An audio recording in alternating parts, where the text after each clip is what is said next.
Good afternoon. Welcome. It's the afternoon experiment. My name is Emanuel Livingston. Happy Halloween. If you celebrate Halloween, happy Halloween. I got my costume on. I got my costume on. Let me say hello to everyone. Let me say hello to everyone. Yeah, I got my costume on. Who am I dressed up as? Anybody know? Anybody know? Let me say my hellos. Robert. Robert. Good afternoon. Got Maria in the house. Maria, good afternoon. Good afternoon. Taking it from North College Hill. Anthony. Anthony in the house. Good afternoon. Good afternoon. Got Diane in the house. Diane in the house. Good afternoon. It's a happy Halloween. Checking in from Gulf Manor. Preston. Preston in the house. Good afternoon. Still working in Indian Hill. All right. Myosha. No kids to give candy to on my block. Checking in from the sad bunker. All right. David. Good afternoon. Good afternoon. Little baby not here. I don't know what she's dressing up as. I heard her mama talking about it, but I'm not sure what she's dressing up as. It's too cold to be out there. Scott, good afternoon. Checking us out from West Walnut Hills. He says, Bill Crosby. Who is that? Who is Bill Crosby? Franklin from the Peanuts. All right, I got my costume on, and I'm asking y'all to guess who I am. Guess who I'm dressed up as? Sabrina. Good afternoon. Are you dressed up as Bill Cosby? Lincoln. uh, let's see. We got Brent.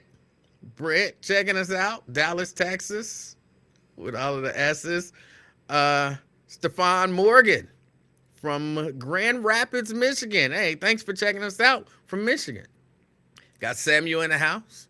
Samuel in the house, checking us out from Bond Hill. Good afternoon, Samuel. Tina in the house. Her location is a secret.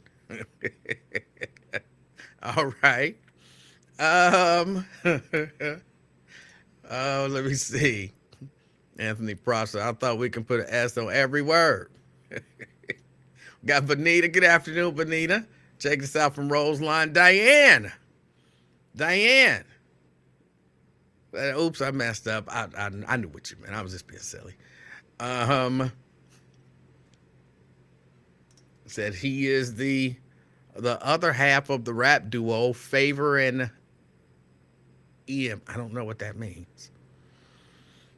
But good afternoon. Good afternoon, everyone. Good afternoon. No, I'm not dressed up as Dave Stinger. Not dressed up as Dave Stinger. I think somebody guessed it. Clearly, I'm dressed up as Bill Cosby. Got my props. You got to have the props. I am Bill Cosby today. Bill Cosby. Got my drink. You know. So I am Bill Cosby.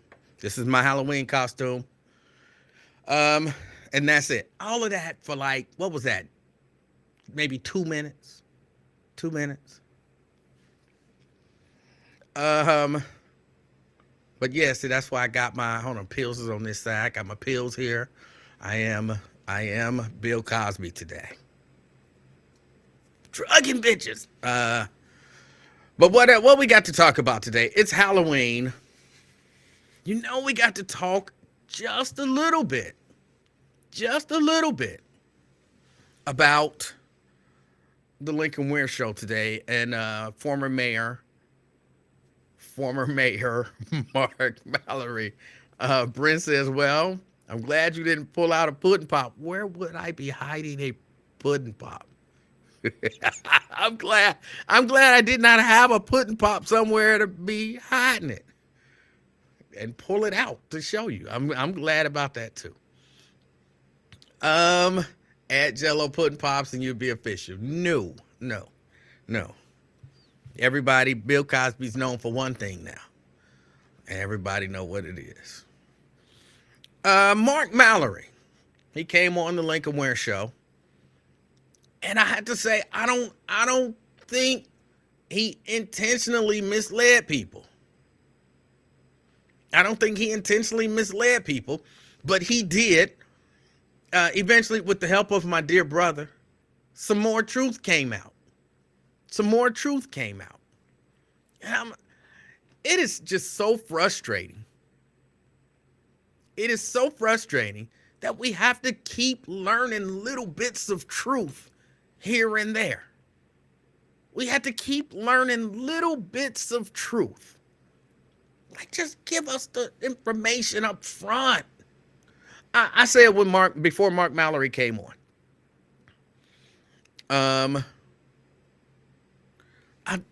See, you missed the props. I got pills and I got a drink. I can't hold them the whole time. Just do the whole talk show like this. I can't do that. So I'll hold them up every once in a while so you'll see I am Bill Cosby.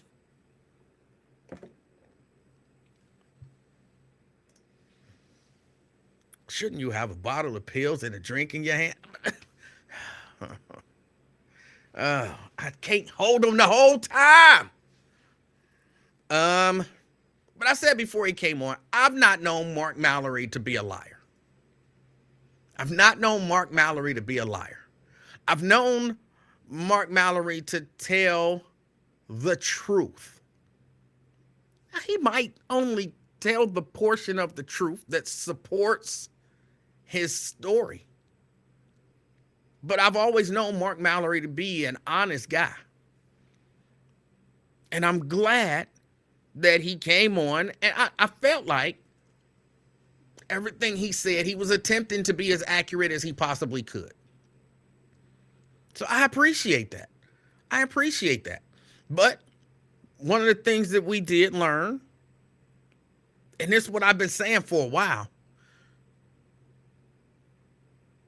if they sell that railroad,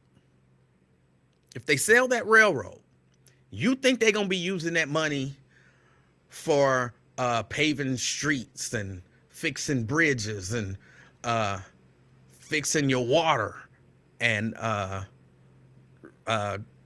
building new firehouses. And they might use some of it for some of that. But I believe wholeheartedly. And again, it's the stuff that sometimes it's the stuff that they don't say. I believe wholeheartedly they got other plans for that money. I don't think it's coincidence that they started talking about we need a new arena. I don't think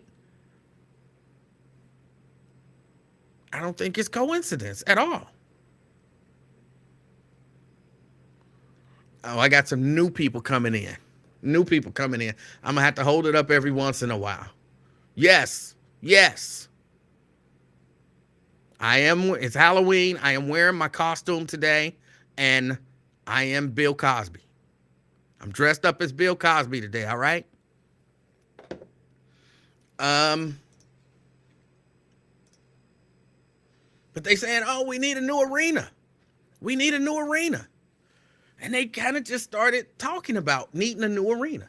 Now, look, I don't disagree that Heritage Bank Arena is long overdue to be replaced in the area. I don't disagree with that. When I went and saw the Lakers and the Pacers and in Indianapolis and went to their arena, it's a nice arena. I was like, I would go to a concert here. It's a nice facility. And we don't have anything on par with that here in Cincinnati. I've not been to the Yum Center and all that kind of stuff. But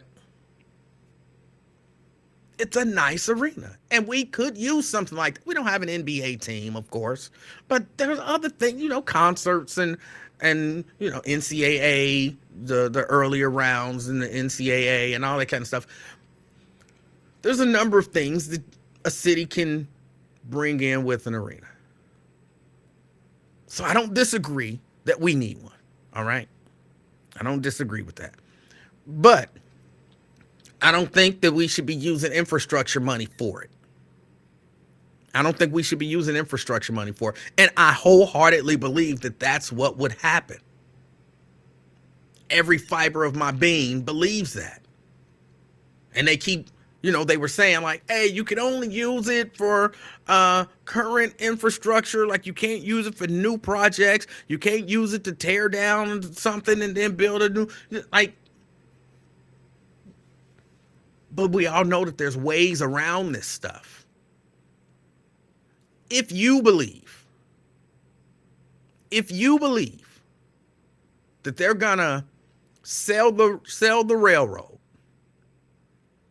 and take all the money that the board decides to give to the city, take all that money and spend it on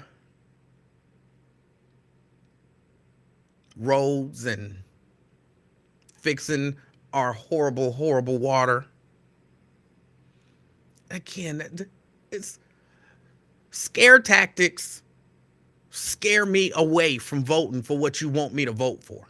Just tell me the truth. Don't try to scare me. Just tell me the truth.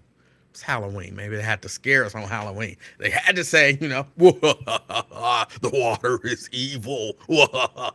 But even Mark Mallory was like, Lincoln was like, they said the water. What are they going to do about the water? And Mark Mallory was like, the water? Well, maybe what they talking about is, replacing some of the pipes. Like they didn't even fill him in on the scare tactic before he came to the studio. So he had to come up with something off the top of his head. And he was like, we even got some wood pipes. Like, we got some really old pipes with lead in them. So, yeah, that must be what they talking about.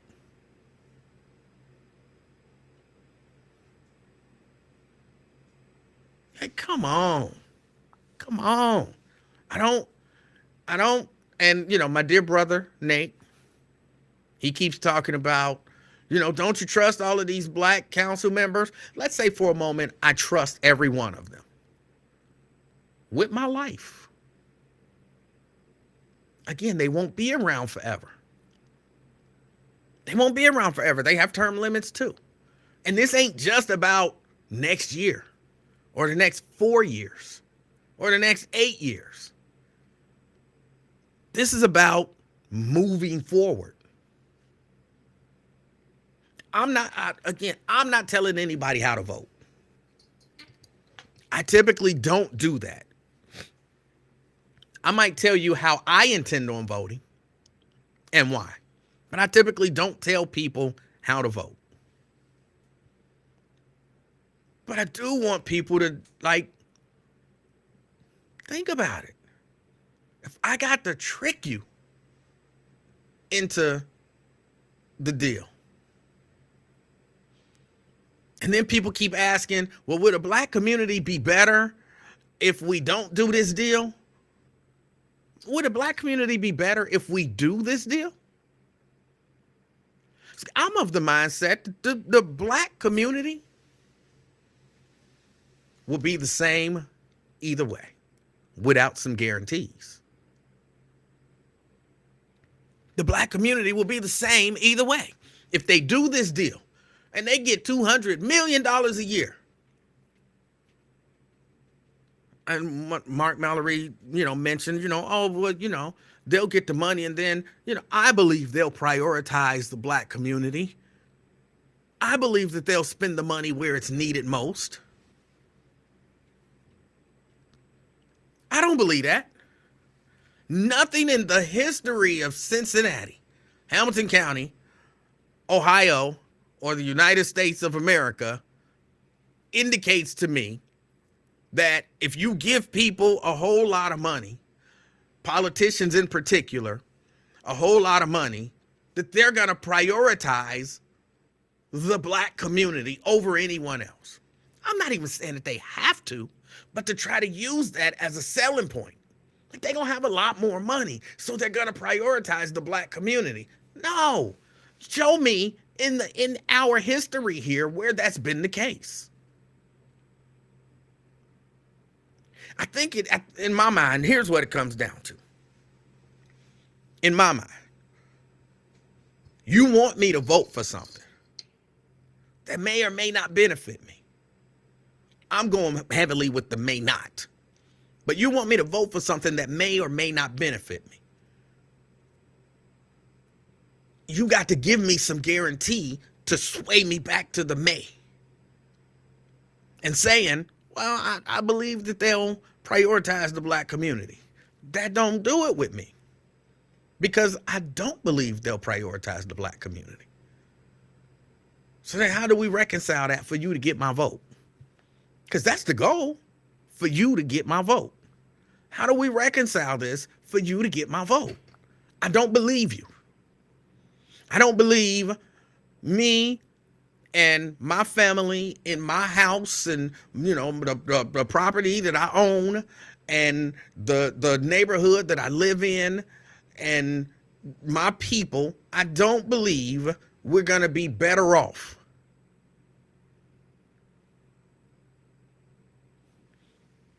Mary says, I hope you have water today. I have more than water. I got something better. Some Bill Cosby today. But no, I don't believe it. I don't believe it.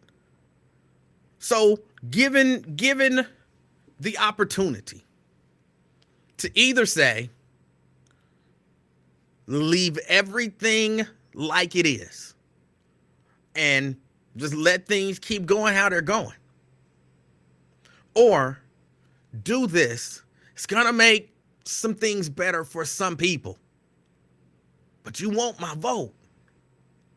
You want our vote as a block. You want our vote. You got to do something for us. And people think it's crazy to say that, right? Look at how Jewish people move. Is it crazy for Jewish people to say, if you want us to vote for you, you got to support Israel?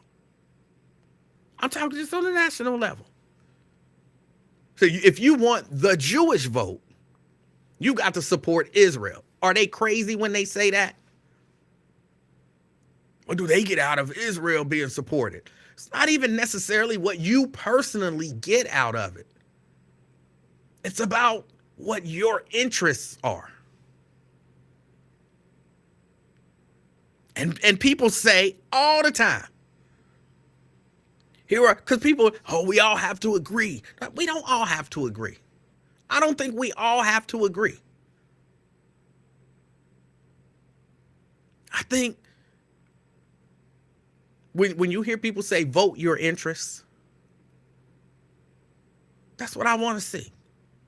My interests and some guarantee that my interests will be tended to. But if you want our vote as a block, which is, hey, they want the black vote.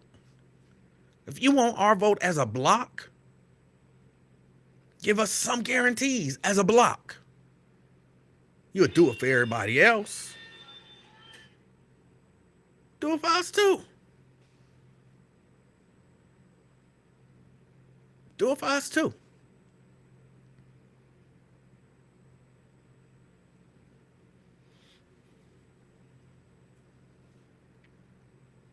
Jack says every black person's interests don't align.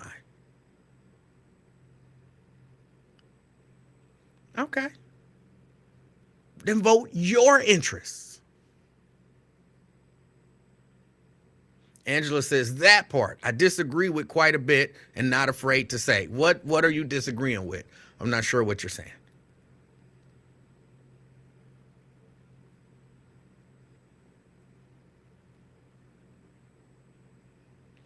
Oh, Trinice in here now. All right. Well, Trinice, you're more influential. Congratulations. I don't have a problem with that. Um, uh, but Angela, what part are you not agreeing? Oh, she said, I forgot now. I be wanting to know. I want to know. But that's it for that. Just, and I don't even want to necessarily say, because again, I'm not telling you how to vote. I'm not saying vote yes. I'm not saying vote no. I know how I'm voting. I'm voting no.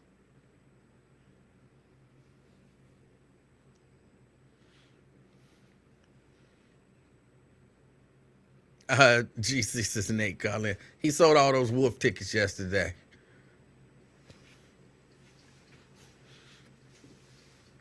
Talked all that stuff. He was gonna scare me from not even doing the show today.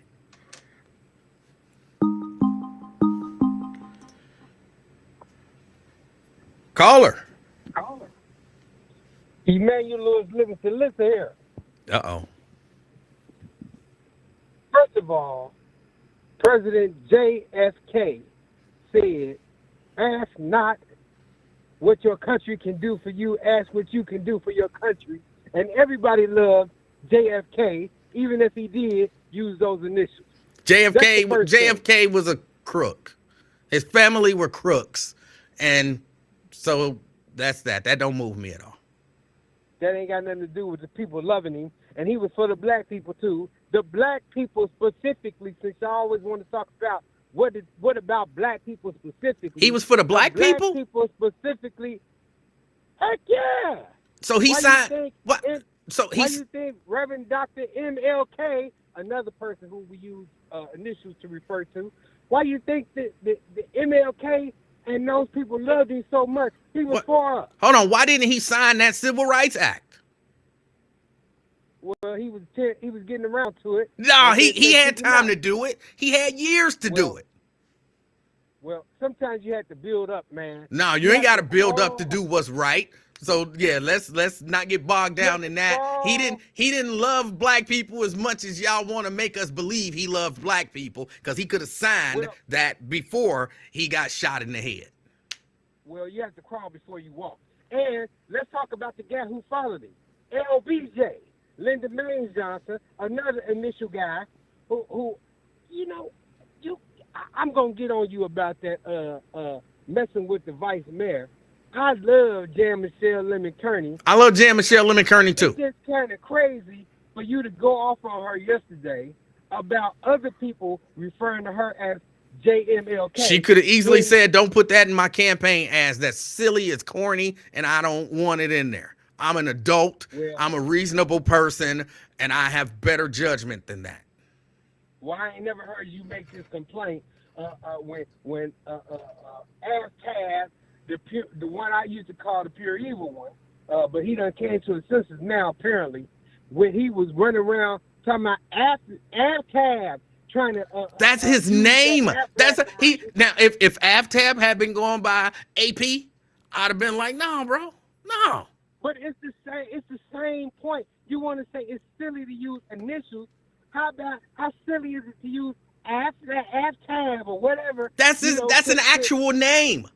Come on, you getting bogged down in the point. You getting bogged down in the point. You know the point that he was trying to do there.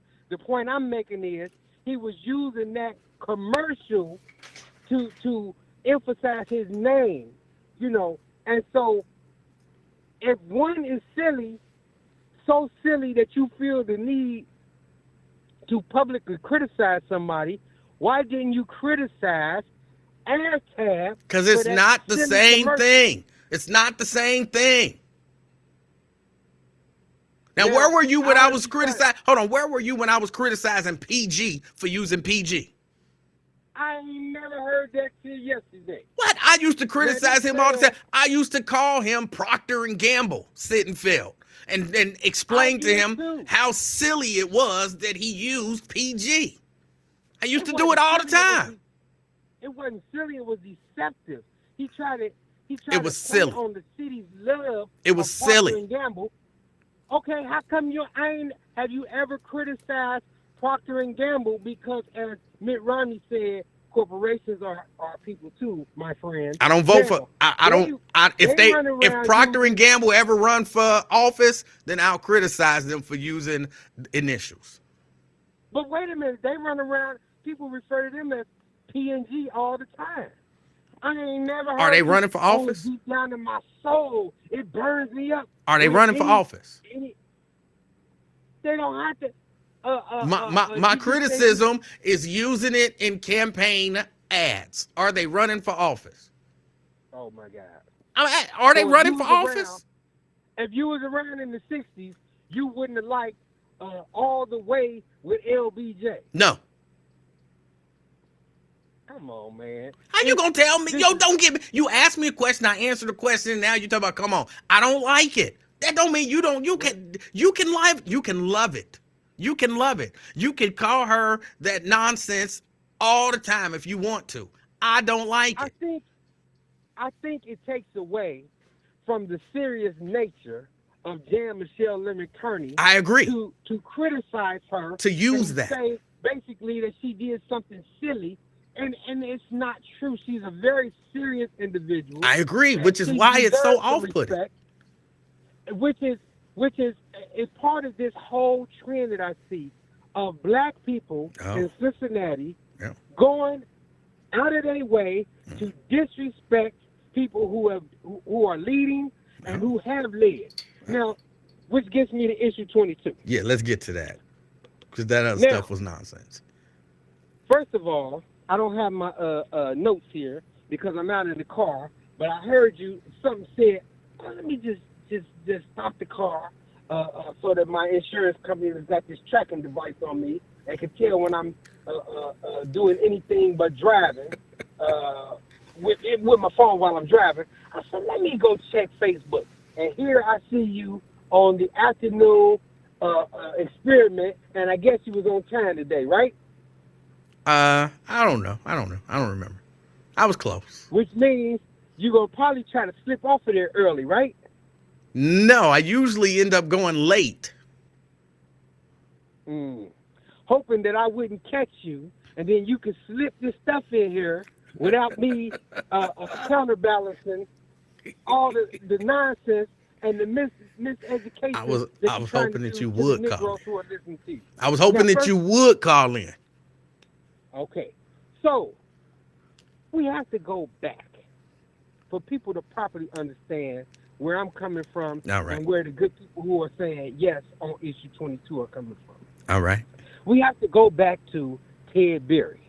And let me just give you a little bitty, teeny-weensy, brief history of what Ted Berry did for the city and for black people. But before you do that, because I need to get this out of the way, did you lie to me or did Mark Mallory lie today?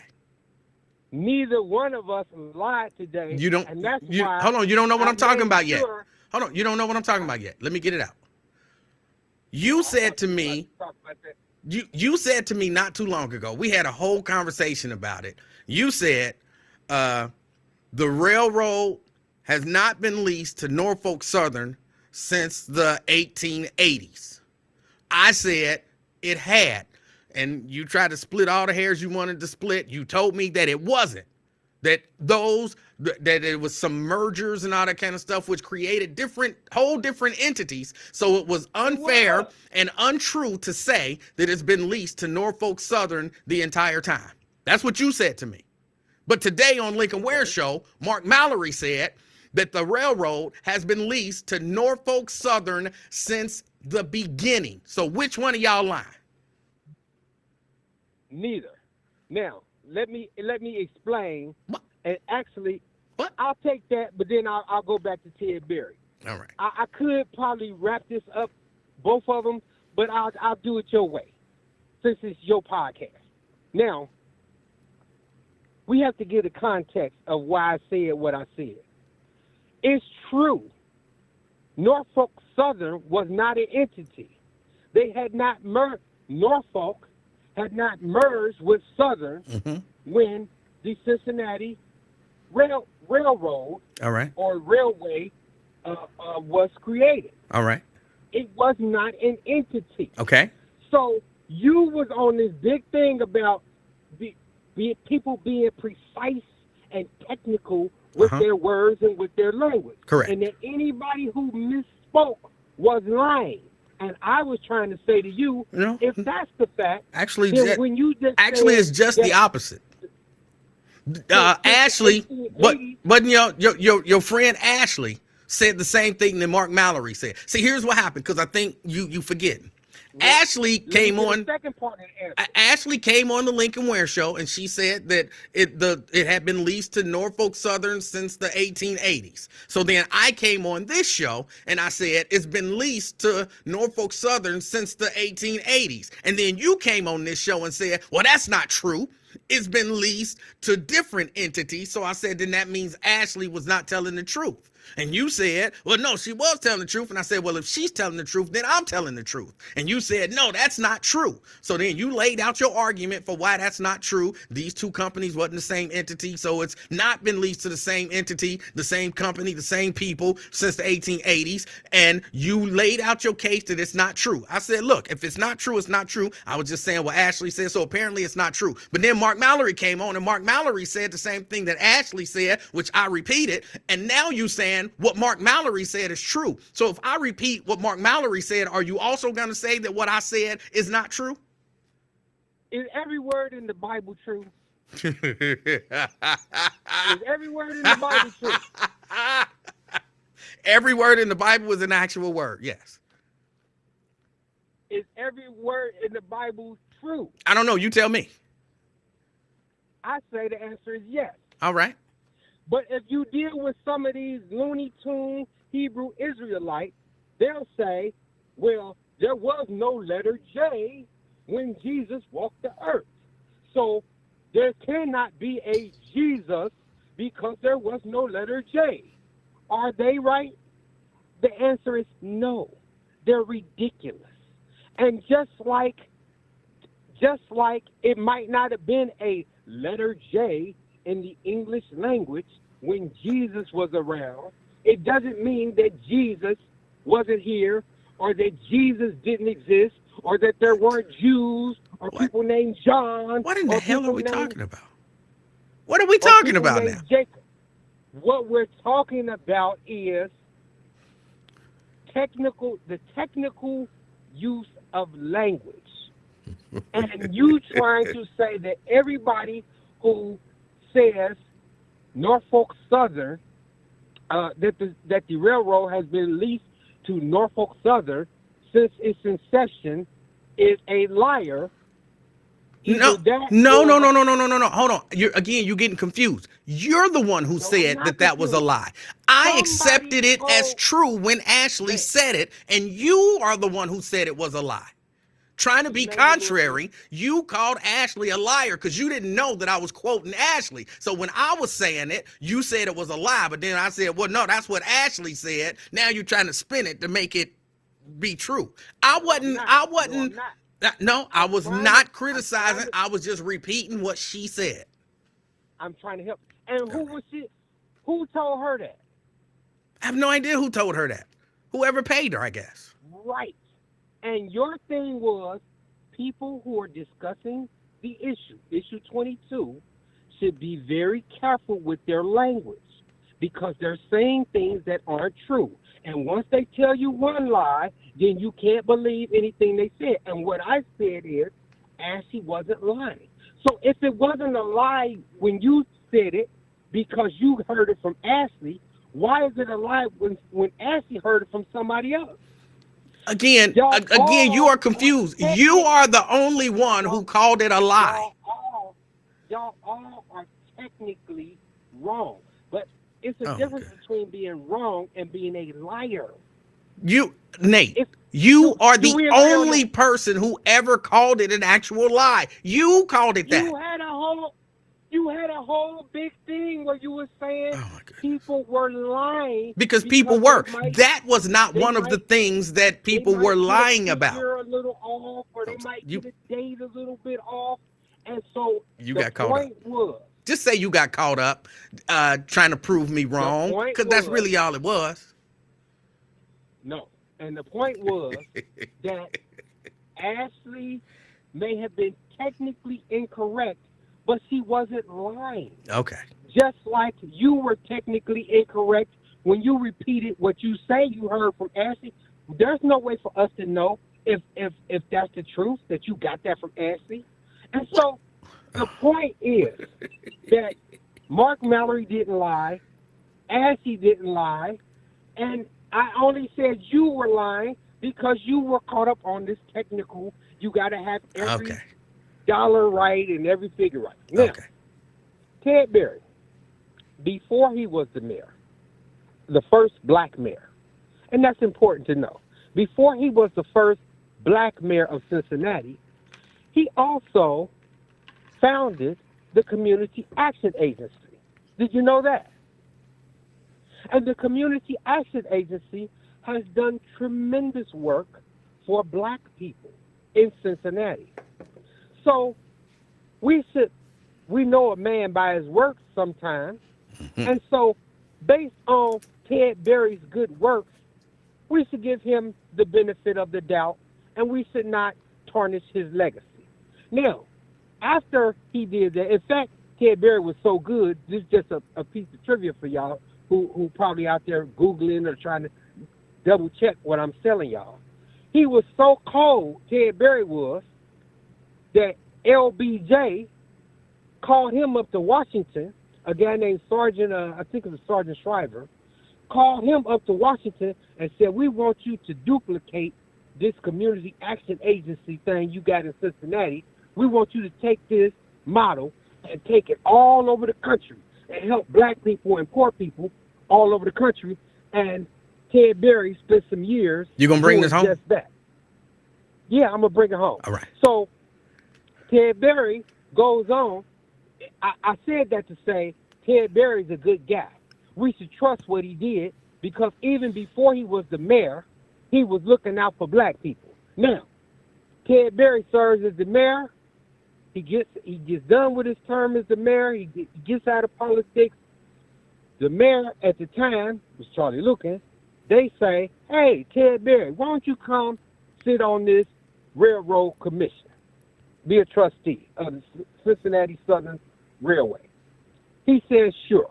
He's sitting down there for a couple of years with all these white guys. And Ted Berry, being the trained lawman that he was, lawyer, he looks at the contract, which is something I've been doing. And he says, wait a minute, I don't think the city has been getting their fair share from Norfolk Southern. It was Norfolk Southern by then. Okay. So we up to the eighth. The bottom line is he had to fight with the Republicans on council because they ain't never been for black people. They ain't really never been for the city. He had to fight with Ken Blackwell. He had to fight with Bort. He had to fight with them guys down there to get them to give permission for them to sue Norfolk Southern. All right. They filed a lawsuit. The lawsuit goes back and forth through the court system. That's what, for those of you who are listening to us and who also listen to Lincoln Ware, that's what Judge Melba Marsh was talking about when she kept throwing up Ted Berry. So, in the end, they reach a settlement. They take, Norfolk Southern had been giving the city something like $3 million. After all these years, they had only made it up to about $3 million. Well, because of Ted Berry, they settled the lawsuit. Norfolk Southern agreed to increase the amount. So they went from about $3 million to about $11 million. Now, why is that important? Because had it not been for Ted Berry, the first black mayor, sitting in that seat, reading through that contract, learning the history of what had happened, and going to fight for the city and for black people, again, that's not what your country can do for you, that's what you can do for your country. This man put his, some might say if I was Alicia Reese, they might say Ted Berry put his life on the line. He jeopardized his whole reputation. All right, let me get to the bottom line. It's taking you a while to get there. So let me help you. So Ted Berry, after the lawsuit and putting his life on the line, He said that in 2023, the city should sell to Norfolk Southern, and they should do it for 1.6 billion. And he had the foresight to know that it was going to happen in that way. And so kind of the ghost of Ted Berry is really endorsing the sale of the Cincinnati Southern Railroad. And so we shouldn't disrespect the ghost of Ted Berry, and we should vote yes. Well, I like that. I like that twist on what I'm saying. I'm just trying to get you. You didn't get it. You didn't get all of it. Oh, there's more. What I'm saying is, the man who sit in Ted Berry's seat is named Mark Mallory. So we had the first black mayor, and then we had the first directly elected black mayor, that being Mark Mallory. Now, while Mark Mallory down there, he ain't just sitting in the meetings, chewing gum, eating popcorn and peanuts. Oh my God. No, this man is down here working. He takes his history of the city, and y'all should know Mark used to work at the library before he got into politics. This man reads, he's knowledgeable, he's educated, and he's for black people. Oh, Lord. Now, Mark Mallory gets down there, he says, wait a minute, Norfolk Southern, we got this contract, this lease agreement is almost up. It's up in 2026, even though y'all got the right to stretch it out for another 25 years. Let's go into negotiations and see how much we're going to jump it up from. It's about $26 million. We want $37 to $40 million. Norfolk come back and say, look, can we talk to you about buying this railroad? We want to give you one. Well, y'all heard, again, the Lincoln Ware. Just so you know, none of this is winning me over. Just none of this. I don't think any of this is winning anybody over. But go ahead. I think it's winning over a whole bunch of people because people respect legacy, and people respect the work that Ted Berry did. People should trust Ted Berry. Do you know that? Hold on. Do you actually know that Ted Berry is not here with us? You know that, right? Yes, I know that Ted Berry's Just not checking. here. Just checking. But I know that Ted Berry's work is still with us. Just like the Community Action Agency is still standing. So is that lease agreement that Ted Berry fought for.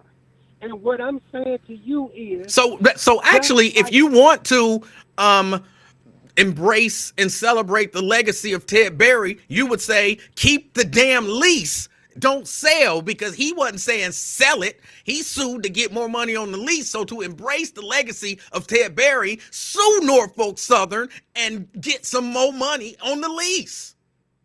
No, I wouldn't be saying that, because I know that the lawsuit that Ted Berry led or had the Cincinnati Southern Railway, they got as much money out of Norfolk Southern as humanly possible. No, they did. Cut Stop a good deal. Stop it. And if you go back to the 80s when they did this, black people, what I'm saying to you is, all right, the only thing that's changed is black people. You did not have no black people out here talking about, well, we don't know about Ted Berry. We don't know about his judgment. We don't know that this is going to be good for black people. No, they trusted the man. Because he wasn't telling them to sell it. He was just trying to get more money for it. If he would have been telling them to sell it, people would have been saying, ooh, I don't know about that. No, they wouldn't have. Oh, my goodness. No, there's no way for you to know that. Our people used to have respect for the elders. We used to have respect for those who came before us. In the 80s? We used to have respect. Wait a minute. What? Are you saying that we didn't used to have more respect for the elders, for our forefathers and foremothers? You're trying to convince me that in the 80s, people had so much respect for the elders that they would not have questioned a single decision that they made. I'm saying black people these days. No. Answer the question, please. Are you telling me that in the 80s, the 1980s, Black people had so much respect for elders that they would not have questioned anything that the elders wanted to do. Not somebody who had a proven track record. No. None. They wouldn't have questioned anything. Well, I gave because you you know answer. that's nonsense when you say it, which is why you can't give a straight answer. All through history, people have questioned the elders. I gave you a straight answer. We used to have more respect, and our community was better off for it. Now, let's listen to this. This is not, y'all not just questioning. Y'all not just questioning the legacy of Ted Berry. Ted Berry's not with us anymore. I have to keep reminding you. Y'all not just I said the legacy of Ted Berry. His legacy was not selling a railroad. That was not his legacy. Y'all not just questioning Mark Mallory and his judgment. Y'all are questioning the city manager. Y'all questioning the judgment and the good sense of Jan Michelle Lemon Kearney. Yes. Y'all questioning the knowledge and the good sense and the judgment of the black majority on city council. It's not right. It's disrespectful. Hold on. So just so I'm clear, the point that you're now making, this point is anything that black leaders say do, you supposed to do it because they black leaders without question. No, what I'm saying All is right, then. there's this thing going. What I'm saying is there's this thing going around where they say, and I heard my dear friend who I love so much, Reverend Damon List III, come out here and say, Laura Ingraham told LeBron James to shut up and dribble. And now the black leaders are telling us to shut up and vote. Nobody's saying that. That's exactly what you're saying right now. That is not what I'm saying. It is. I'm saying that we've lost our way when we can't trust the people that we elected. And so your point is, if we trust them, just shut up and vote for what they said to vote for. That's what you're saying. You actually, Nate, just said we should not question them. We should just vote with them. We shouldn't even question them. And you know that don't make no damn sense. Now, first of all, you trying to put words in my mouth that I did not say and thoughts in my head that I did not think. We just heard you. I never said you shouldn't question people. What y'all doing on this podcast and on the radio and on Facebook and on the internet and on social media, y'all denigrating these black people. Y'all tearing them down. Y'all trying to rip them to shreds. Y'all trying to question their loyalty, their honesty, their dedication to black people. They ain't did nothing for us. And if you listen to people like Doug Springs, another fellow who I really I like Doug Springs. But if you listen to what Doug Springs is saying, and really kind of what you've been saying. You just said it. We can't trust white people. We can't trust black people. Mm-hmm. We can't trust nobody. We just running around here, a race of untrusting people. Let me ask you this. Hold on. Let me ask you this.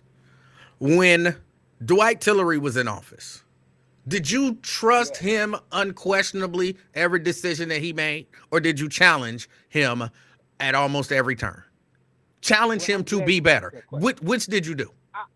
I'm glad you asked that question. Are you actually going to answer it? Yes. Okay.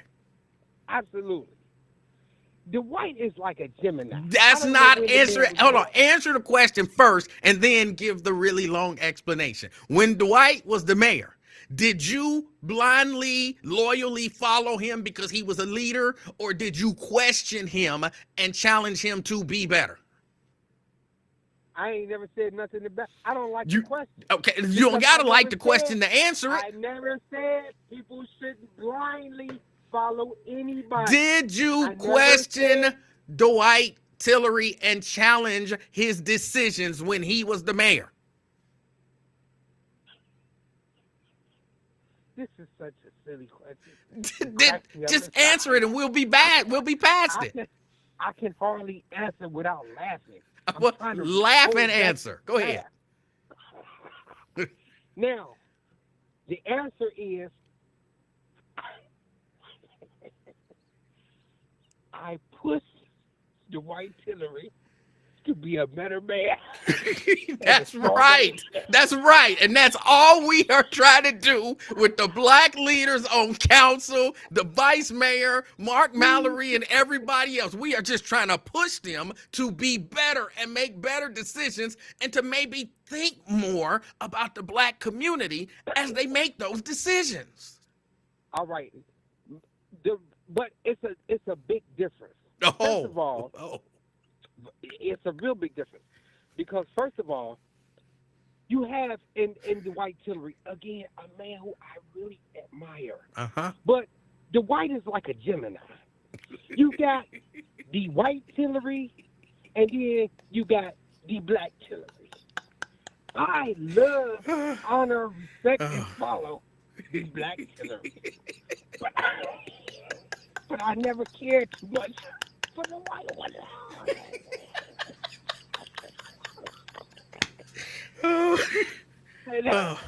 That's just keeping it real.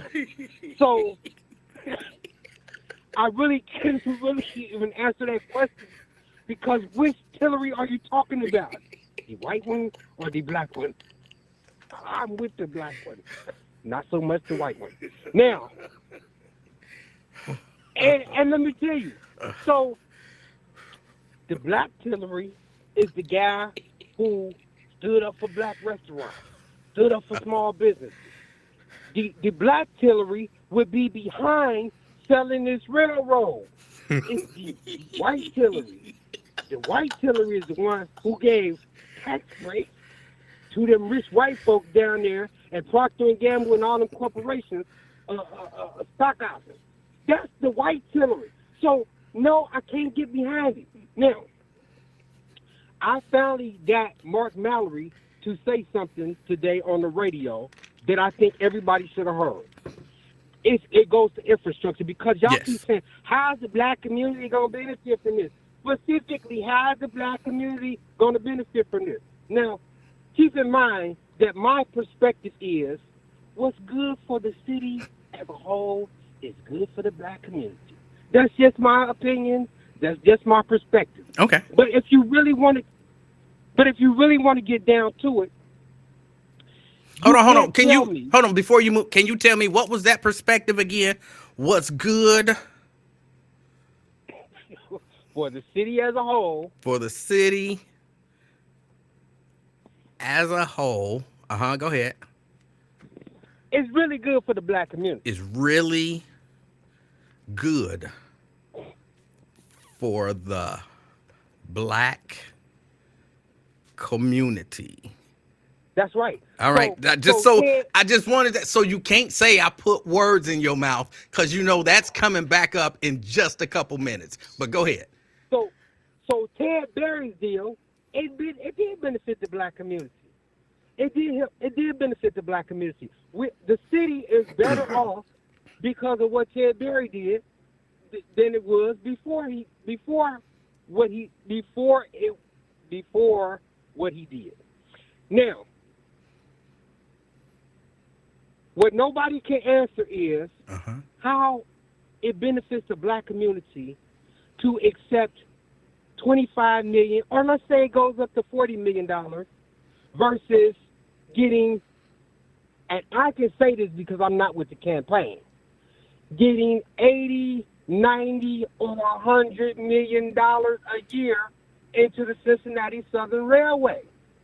You can't tell me that getting 25, if I offered you, hey, I want to give you something for Christmas, you can either have $25 or you can have $100. You're going to take $100 every year.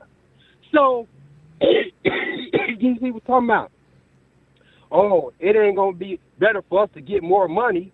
It's ridiculous. And on the same line, they say, well, $1.6 billion is not a good deal. Now, these people ain't been to don't have no degrees and trained evaluation. You know, they don't know nothing about evaluating a proper amount for no train. That's probably That's true. what experts. That's what experts are for. Mm-hmm. And the experts said that this is a good deal. Now, even if we came up with $2.6 billion, which is what Lincoln pinned down Tom Brinkman to say his number was, or even if you came up with $5 billion, which is what I hear some people floating around on the internet, Right. guess what? Y'all would still have the same complaint The same concerns. Yes. that the money that's going into the black community ain't gonna make its way to the black community. I would still have that concern. Yes. Now, okay, so you finally agreeing. It's like you seeing the light. I've been agreeing Now, the whole time to that. Yes. Now, let me tell you why that's such faulty thinking. Oh. And it sort of ties into my long-winded reason for trusting black leaders, people that you put in the positions of power in the black community. Oh, before you do that, let me ask you this question. Because I am big on guarantees. Like if you tell me something, I expect you to be able to uphold that. Like don't make me a promise that you can't keep. Right? Y'all keep asking, how will it benefit the black community if issue 22 goes down? If we don't sell the railroad, how will it benefit the black community? And I think that's a good question.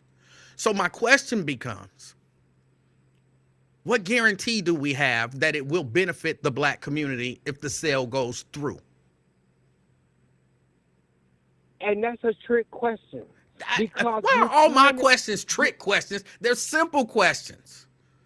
You're trying to put people on the record of making a guarantee, like you Exactly. said. See, hold on. Ain't that what you kind of do when you do a contract with somebody? You putting them you don't do handshake deals about stuff. Like, can I come and buy your house on a handshake deal that I'm going to give you the fair value and then we sign all the paperwork, but I done shook your hand saying I'm going to make this many payments and then you sign the deed over to me, and now I could easily say, I ain't never say that, or I'm not going to pay that, or whatever. No, you got to get people on record. It's good business to get people on record and lock them into something that can be enforced at some point before you make a deal. Ain't that reasonable? Yes and no. Oh. Yes in general, but no in this situation. Because, okay, before I give you the give me an idea of what would be a good guarantee. I don't know. Be a good guarantee. I don't know what the good guarantee would be. I've heard a number of things floated. A guarantee would be to take a portion. One guarantee would maybe to take a portion of that money, or maybe not even a portion of that money. But since that money is freeing up other money, to take that other money and I don't know. Well, I think it was Wyatt who said start a black bank and support a black bank.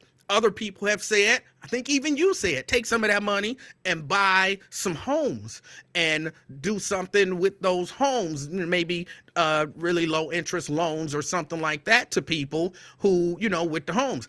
Anything, there's a number of guarantees that they could make to people to say, we will take freed up money and we will do this with that money, and it will benefit this community. So there are a number of things they could do to guarantee that the black community would be better off. But my question to you, of course, is what guarantee do we have that if this passes, the black community will be better off? Well, here's the thing. They've already passed some legislation. But no matter what they do, the naysayers come back and say, that ain't good enough. So if they pass state law, y'all say, well, that ain't good enough because a future General Assembly, a future state legislature, they can come back and change their state law. If the city council passes some law. Y'all said, well, that ain't good enough because Jan Michelle, I've heard you say it. Jan Michelle ain't going to, I trust Jan Michelle before you was dogging her out the other day. I still You said, trust her. I just trust don't like Jan that Michelle. nonsense, JMLK nonsense. But go ahead. You say, I trust Jan Michelle, but Jan Michelle's not going to be down there forever. And that's true. So one minute you say, we need some guarantees in writing. Right. But if they give you some guarantees in writing, then you turn around and say, well, that ain't no real good guarantee because any Well, future try it. council How can about come they back- could try it? They could try it. Well, I would argue that based on the legislation, the actual ordinances that I've read, they have done that. Okay, so They've done as much as they can. right. Then my simple Here- question should be easy to answer. What guarantees are in this deal that for the black community to say if this passes, the black people in Cincinnati will be better off? What are those guarantees? Let me answer it like this, because this is where. But you just said it. They've done it. You actually took me right to where I wanted to go. Okay. Under the current system, under the status quo, which is what Reverend Damon Lynch, Iris Rowley, Doug Springs are all asking you to rubber stamp and co-sign. They're asking you to keep the status quo. Under the status quo, Pete Whitty from Price Hill has gotten with the white folks from Westwood, and they've used the existing system to come get brand new, fabulous recreation centers, parks, pools. They have it looking nice over there in the white part of Price Hill under the current system. Now, our black leadership, or y'all black leadership, is telling you we don't want no stinking recreation centers. We don't want no daggone pools. No one said that. We don't want no. No one said that. Another thing they got out there under the current system is they've got some performing arts centers. In fact, they've got 2 of them. I saw pictures on inside. What are These you are going to really get to the nice. guaranteed part? Now, I've looked at the legislation that the vice mayor signed off on. They want to put, I don't know if you've been in the Over the Rhine Recreation Center lately. I haven't. Last time I went in there, it felt like I was in a jail. It felt like I was at the Justice Center. That's how run down and dilapidated it is. So in the legislation, they're saying Millville, which I believe is a black community, Avondale, which according to Ozzie Davis is a black community, and all these, they got a whole list of about a dozen black communities.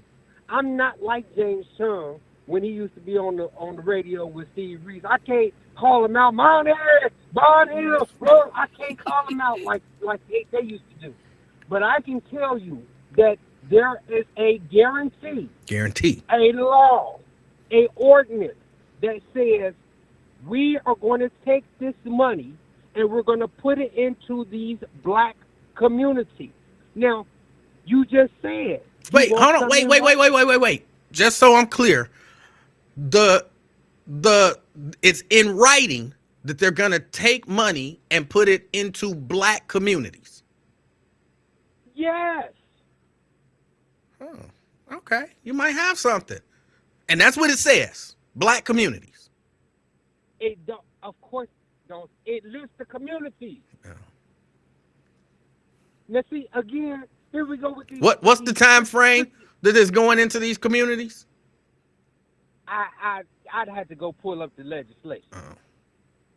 But I would think that you, as the podcast host, you would have read through this stuff. How much is going into these communities? Millions and millions of dollars. I don't know the figure right off the top of But my head. there's a guaranteed figure going in each community.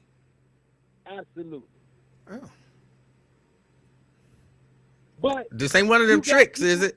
One of them But again, Norfolk Southern owned it, but later on we're gonna find out that. But again, You got people telling you what was good for Pete Whitty, recreation centers, performing arts centers, pools and parks, basically infrastructure. What was good for Pete Whitty and the white folks ain't good for y'all. No Y'all one's saying can, that. y'all can See, stay with the see, status quo. see. Here's Stay the with deal. these Here's the deal. Again, ain't no guarantees in there that the black community is gonna benefit. And I understand why there's not. I understand why there's not. Why they won't say, hey, look, we're gonna take a portion of this money and not that money, but freed What up you mean money. it's not? Because it's I not. just told you it It's is. yeah, but you also said Norfolk Southern didn't lease the railroad that whole time. I had to didn't. read it for myself. But the fact of the matter is, I don't believe there's any guarantees for the black community. I don't believe that to be the case at all. And I don't trust government to do what they say they're going to do if it's not in writing. And so that's why my simple question was, what guarantees that the black people in Cincinnati are going to be better off after this thing passes? Now, okay, we'll have clean drinking water because our drinking water right now, apparently in the last couple months, turned deadly. All right. So we're going to have the last couple of months. We didn't hear anything about it until the last couple months. How can you? You know what? The problem is not with the black leaders. I see it. The problem is with the black masses. The problem, if you want to call it that, is with the non-public servant black leaders. Because let me tell you something I saw when I was in Cincinnati last week. This ain't gonna be like super long, is it? No, I went to City Hall. I looked at the agenda. On the agenda, nobody knew I was coming to Cincinnati, so they didn't do it for me. They didn't do it to show out. Jana Michelle Lemon Kearney is down there fighting for a new, revamped Croson study.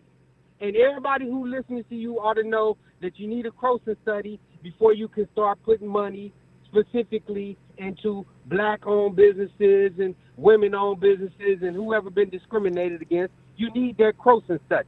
Why do you need the Croson study? Because the Supreme Court says it, which is the same reason they ain't no dummies and they can't just come out and say, we putting this money into black people, because then they would get sued and they wouldn't be able to do it. So then it sounds to me like the wise thing to do is to hold off on this sale, get the Croson study done,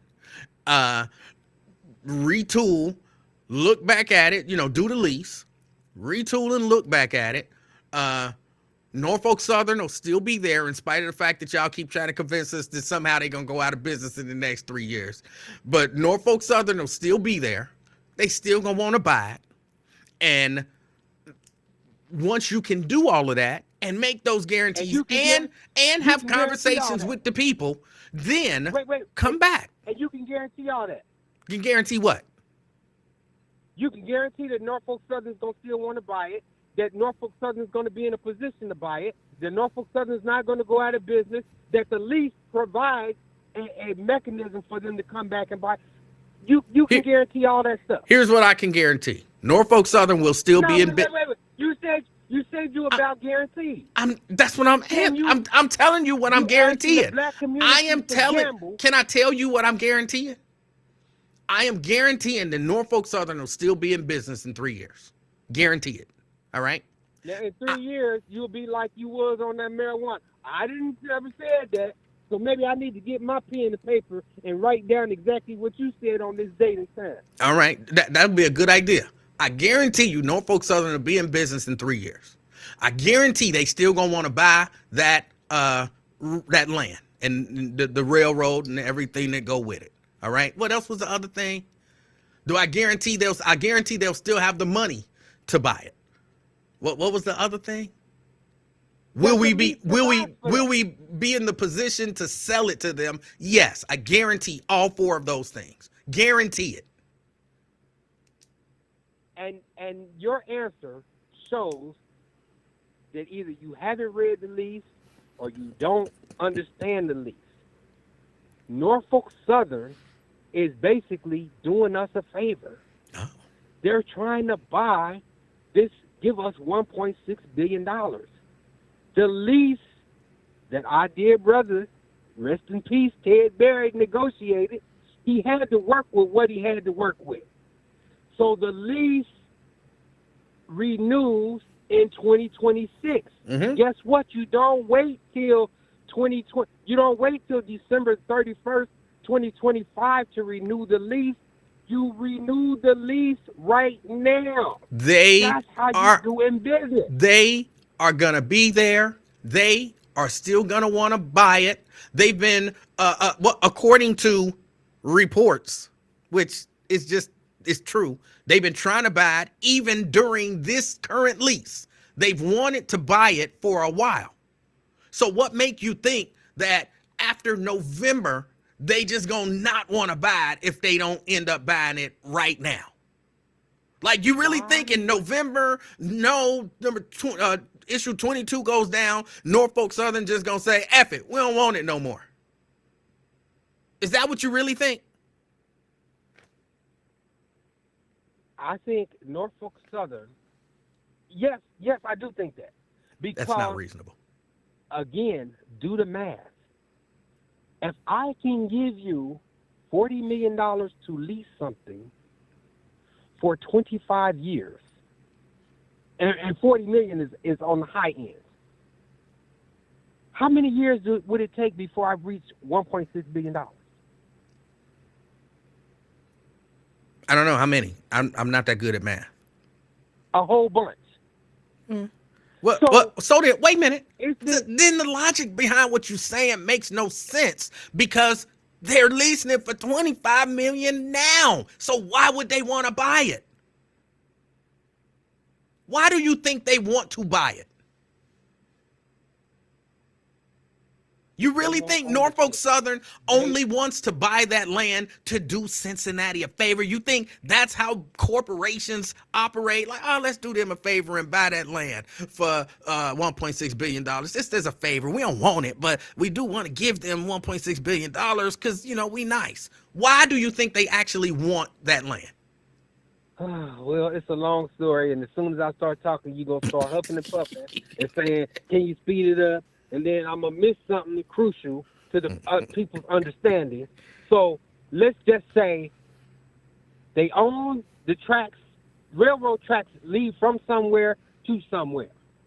They own the tracks north of Cincinnati. They own the tracks south of Chattanooga. They want to own the tracks in between Cincinnati and Chattanooga, so that they own the whole line. That's a great answer. And actually, I agree with you. So what makes you believe that after November, they're no longer going to want to own all the land? Because they'll be in a 25-year guaranteed lease. They were in, oh my goodness. They still going to want to own the land.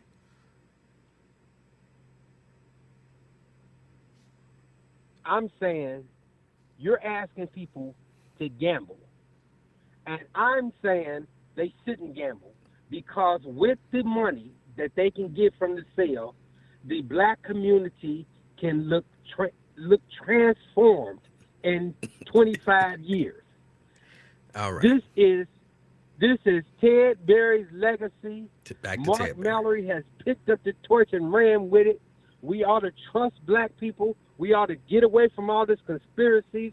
Down talking on our black leaders is not healthy. It's not good, and white people ain't doing it. If we want to criticize anything, we ought to ask, why is Pete Whitty able to go to the city under the status quo agreement and bring all this stuff to the white community when Damon Lynch hasn't been able to produce the same thing? And guess what?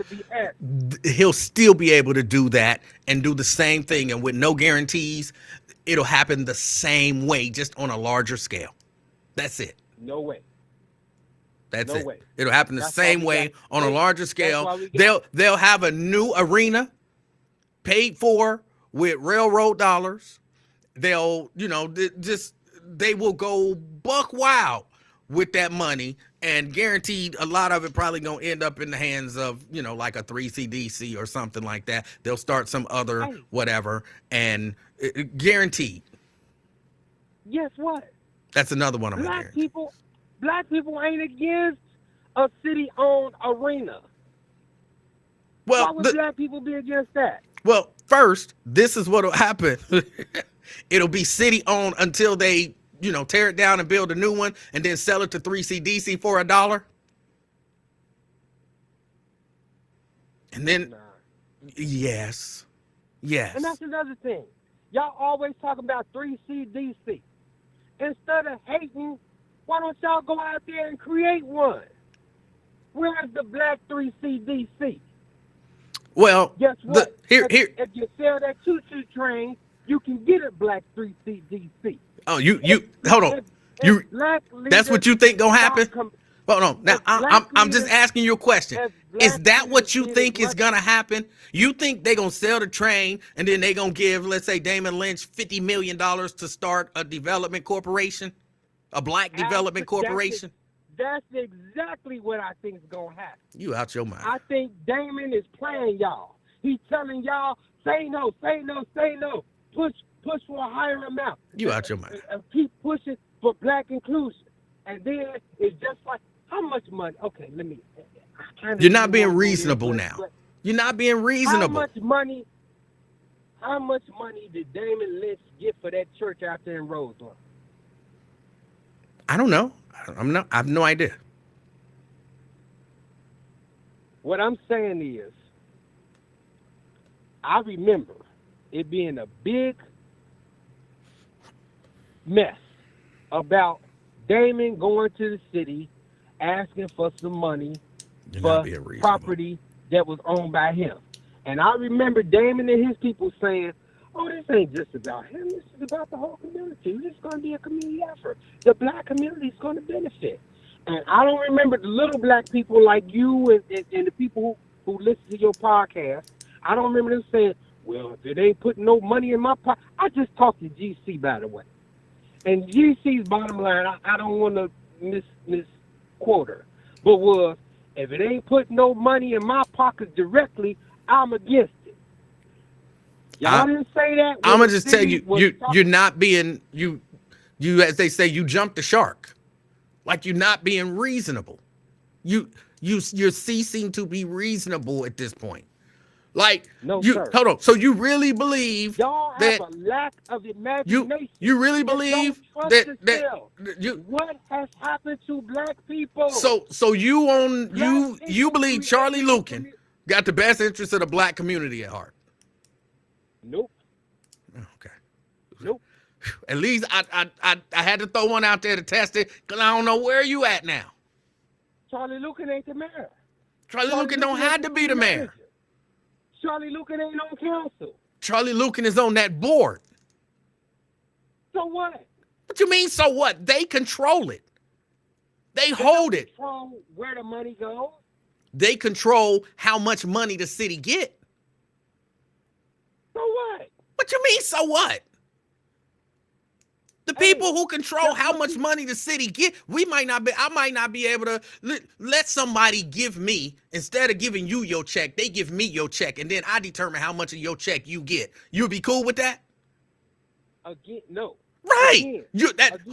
I would become very important to you if that were the case. Not only do we have a lack of imagination in the black community, from what I'm hearing from this conversation, not only are we saying that black people can't do what white folks do, not only are we saying that black people can't build a 3CDC like the white folks built the 3CDC, now we saying that black people won't be able to get off their share of that money. I believe in black people. I believe we just as smart as white folks. I believe we are too. That's why we're not falling for this nonsense.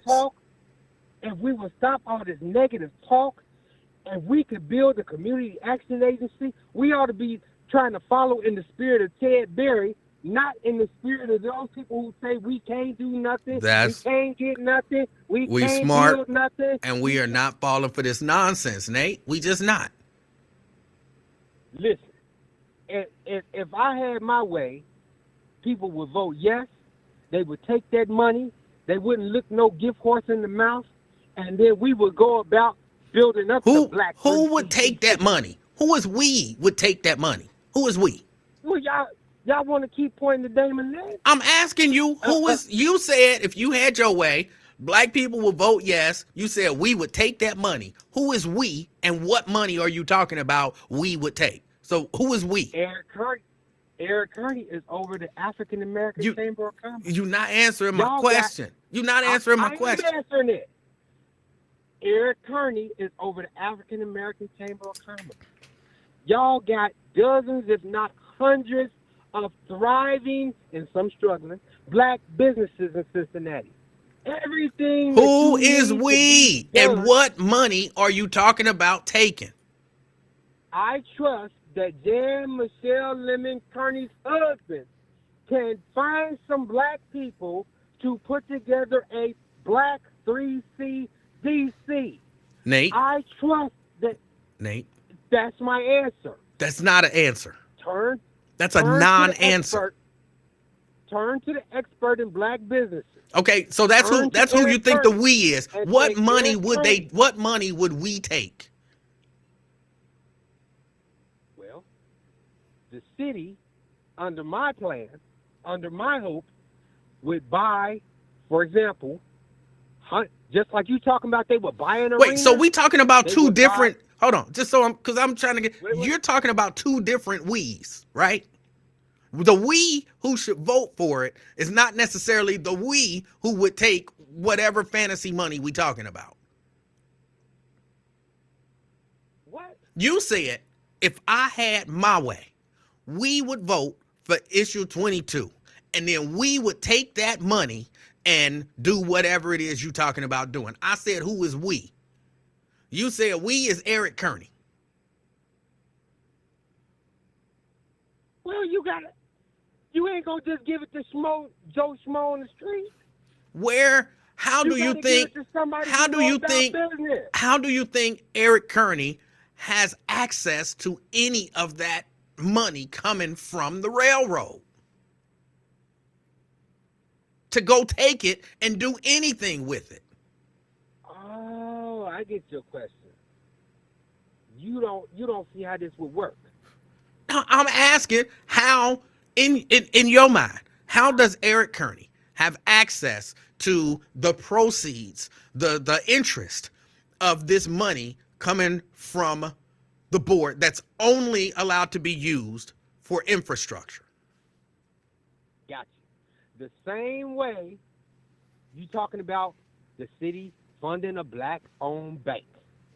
You take non-railroad money and you create a black 3CDC, just like you took city money and created a white 3CDC.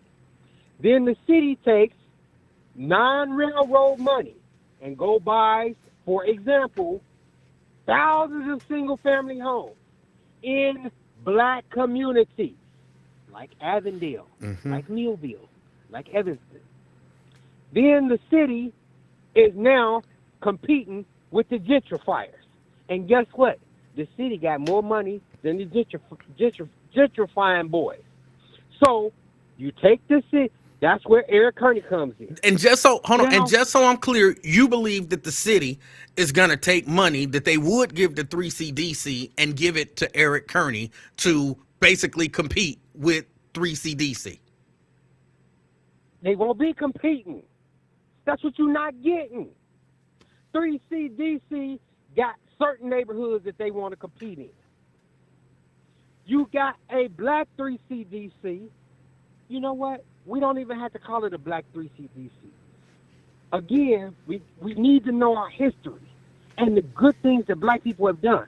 Do you know they've got an Avondale Redevelopment Corporation in existence right now, started by black people to service a black community? Do you know we've got it? And you believe that the city is going to give them $50 million? They don't need to. They'll probably give them more. All right. Look, you believe the city buys the property. The city takes the railroad money and repairs them, fixes them up. Now you're fixing up black neighborhoods, and then you go get some. You don't even have to recreate the wheel. And You don't even have I'm to not, go create no. Nate, I'm not even gonna lie to you. I believe that you believe in the goodness of the city. Like you are the Anne Frank of the black Cincinnati, that no matter what they've done, they are still good at heart. I don't believe that, Nate Frank. I trust Jan Michelle Lemon Kearney. But it's I not. trust this. All I right. trust the city manager. I trust the black people on council. Guess what? I trust myself. I still trust the black Hillary. You know what I'm saying? I trust Reverend Damon Lynch. All right. I trust these people. And it sounds like you don't. It's not just black public officials that you don't seem to trust. You don't seem to trust none of them. I don't trust the system as a whole. Do you trust Christy Brad Coons over there at the Urban League? I trust Christy. Do you trust? All right then.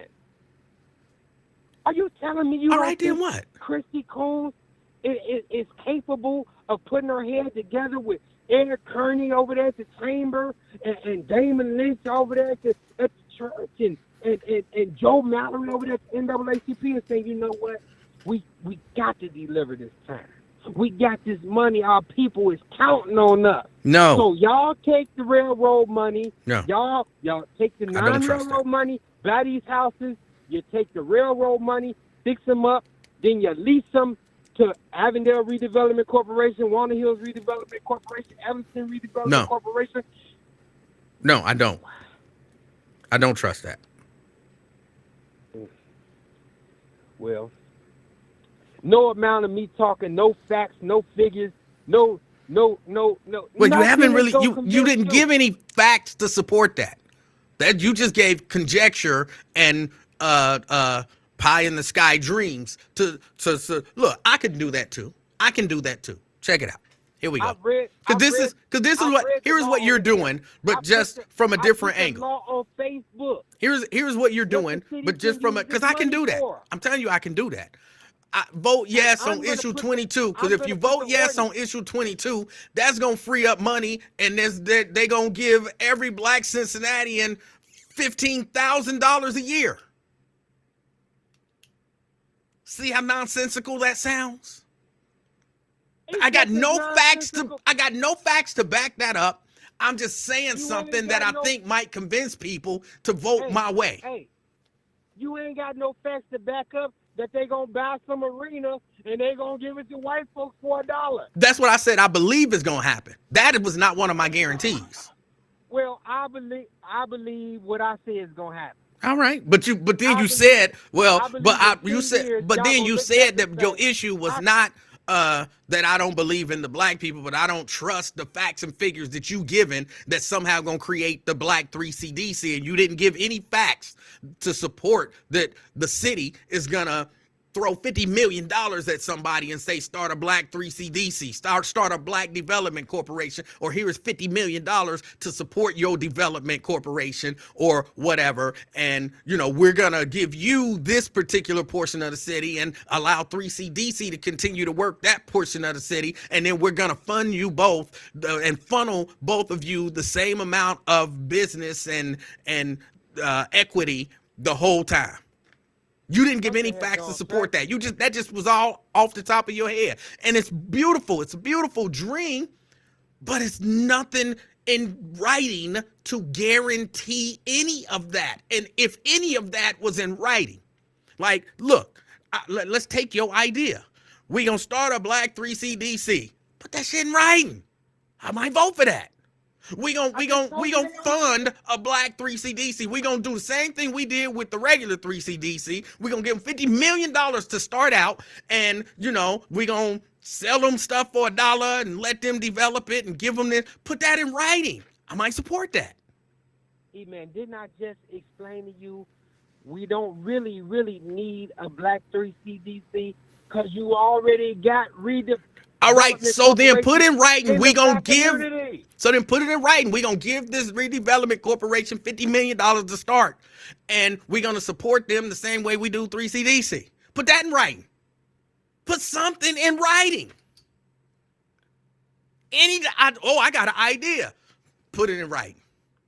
Same way you don't just sell me your house on a handshake with nothing in writing. You don't, in my opinion, give away your vote with nothing in writing because you got a good idea. It is in writing. It's in. Not only is it in writing, it's in an ordinance. It's the law. So there's something in the ordinance that says that they're going to give $50 million to the Avondale Redevelopment Corporation. No. Then it's not in writing. That's what you just said. I said it's not in writing. It's in writing that they're going to hook the black communities up. Oh. They even list them. But that gets us into the circular argument about, well, that can be changed in the future. Still tactic. Put it in writing. What you said you would get. Put it in writing. So you can poo-poo it and say, that ain't nothing. Try that don't mean nothing. Try me. Put it in writing and let me poo-poo it, as opposed to don't put it in writing because you might poo-poo it. That's the reason why they didn't put nothing in writing, because somebody might poo-poo it. I don't know what's happened to our black community, but it might be time for me to make my triumphant return back to Cincinnati because something is going on with the leadership, and when the leadership falters and starts talking about what we can't do, whatever happened to President Obama and the yes we can attitude, that yes we can spirit? Something is wrong. All these no we can't, they ain't gonna let this. Black people, we fought the fight. Nate. We won the battle. Nate. In fact, we won the war. Nate. Black people control the city. Why would you be against putting it in writing if you're so confident it's gonna happen? Why would you be against putting it in writing? I'm telling you, it is in writing. And every time you say that, I ask a simple question and you say no. It's in writing that they're gonna buy up thousands of houses in Avondale. Is that in writing? Okay, that's not in writing. Is it in writing that they're gonna fund the Avondale Redevelopment Corporation? Is that in writing? That's not in writing. None of this stuff that you're saying is in writing. It's understood. Oh, just like it's understood that I'm gonna pay you $1,200 a month for your house. Now sign over the deed, move out, let me move my stuff in. You're gonna be like, nah, bro, I need a contract. We're not asking. Nobody's being asked. You know what? I'm glad you kept talking because I want to make this last quick point. All right, because I'm up against a break. Yes, it's the last. Boy, now, issue 24, they're asking you, I ain't against it, I ain't speaking negatively, but issue 24, you got the black activists saying, we need issue 24. Issue 24 will raise your taxes. It's supposed to be for affordable housing. Now, how is the black activist saying raise your taxes to build affordable housing that ain't guaranteed to be in the black community, by the way? I read through it. It don't say nothing about exclusively for black people. It says raise your taxes for this affordable housing. But issue 22 won't raise your taxes.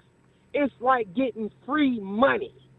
But y'all want people to raise their taxes instead of taking the free money, when the free money, it's not free money. As far as I can see, it's not free money.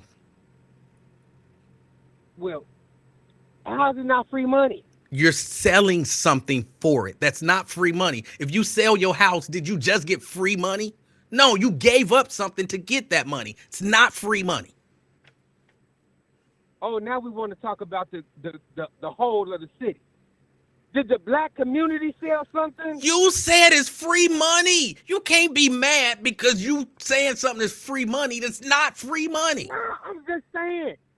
Every time somebody talk about what's good in 22, y'all say, what about the black community? So I'm saying you talking about we'll be selling our assets. Do the Oh my black goodness. community own that choo-choo train line? Hold on. Let me ask, because I be trying to understand something. Let me ask this real quick, just real quick. It's free money to the black community. How about if I put it like that? It's still not free money to the black community. What did the black community sell? Well, the black community didn't sell anything. So the black community get the money? All that they get is free. Hold on. It's money they didn't You said have it's free before. money for the black community. How much money That's does the right. black community get? It depends on how well that trust fund do. Okay, But so with wait, one so point, what portion of the money in the trust fund goes to people in the black community? I would say probably about 50% or more. So just so I'm clear, people in the black community. So if it makes $50 million, or if the board releases $50 million to the It's city, gonna be way more than $50 million. but there's no way Way to more. there's no way to know that. But let's just use 50 million as a number. If the board releases $50 million to the city, you're telling me that the city is going to take $50 million and give it to black people? I didn't say that. I said I'm up against a break. at least half. I'm up against a break. At least half.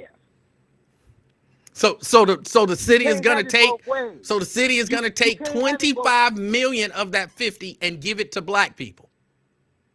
You can't have it. I said over half. So So the black community is way ahead. the city. Now, I you keep can't asking have the it. same question. So the city is gonna, if they get 50 million, the city is gonna take 25 million dollars and give it Or to more. black people. At least That's not true. That's not to true. the black community. That's not true. That's right. It's not true. It's not true. And what smart black people That is ought to be factually doing inaccurate. in the business. That is Smart- bordering on blatant misinformation. What's wrong about what I just said? Who they gonna give $25 million to? To the black community. In what way? $25 million.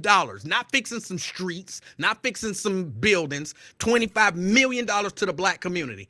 Who they giving it to? Who you think gonna be fixing them? Who you think gonna be fixing them streets?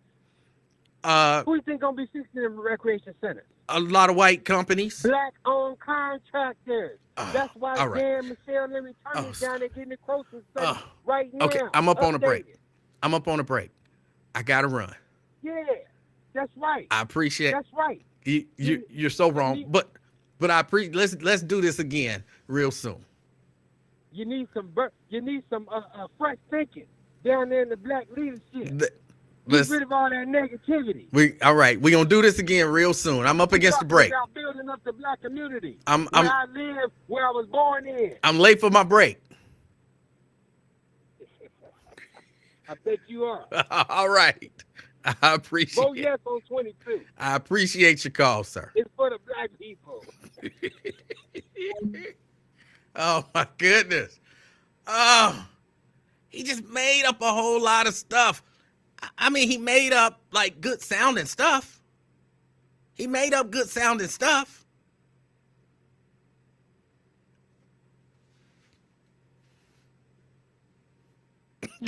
But it's not.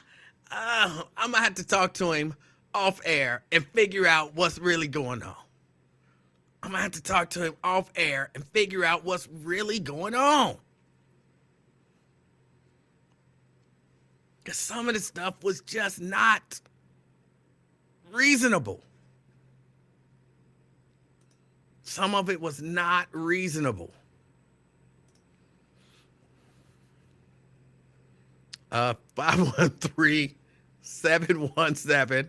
513-717-5464. Here's the only thing I hope. Only thing I really hope that happens is that he don't say I didn't give him enough time.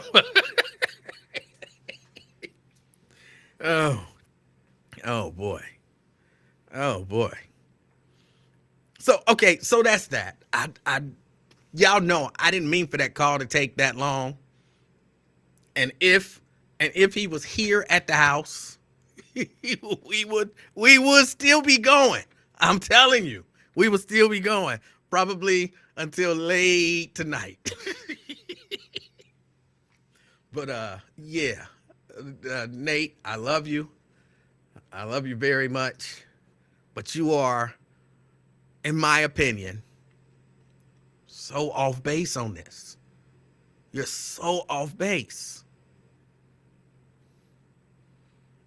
That was why I had to ask him, like, do you believe Charlie Lukin has the best interest of the black community at heart? Because I needed to know how, like, it felt like a heck of a shift from, being reasonable to not being reasonable.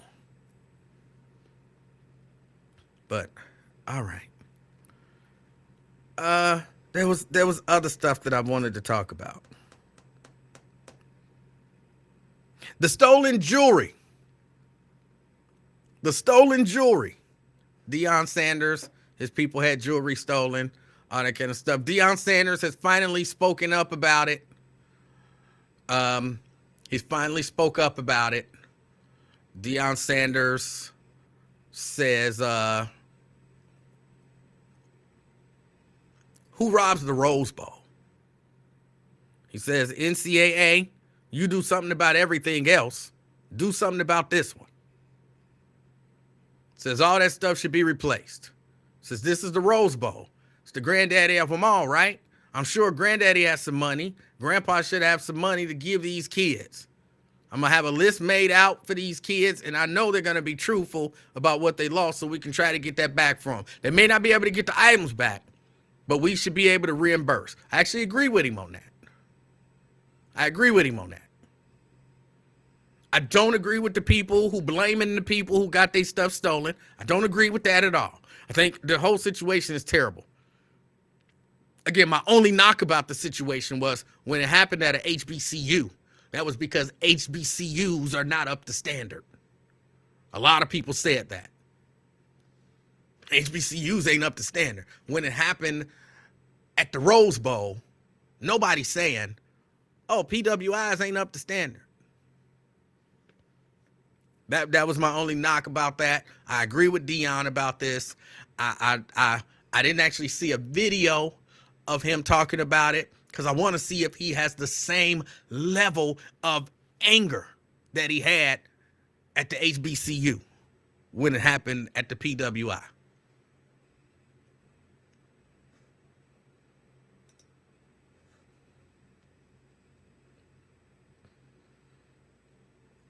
But yeah, he finally did speak up about it, and I appreciate that.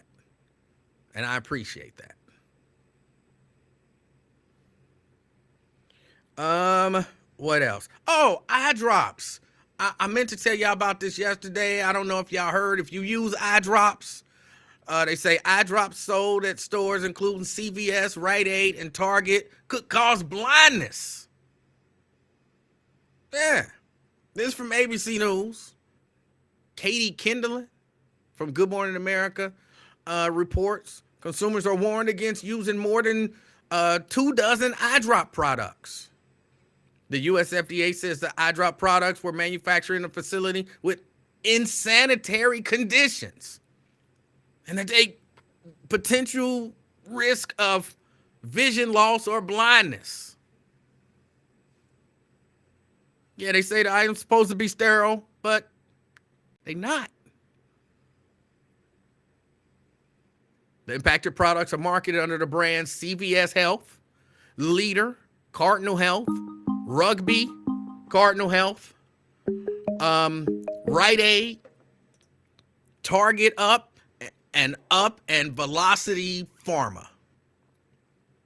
The FDA has a full list of the 26 products on its website.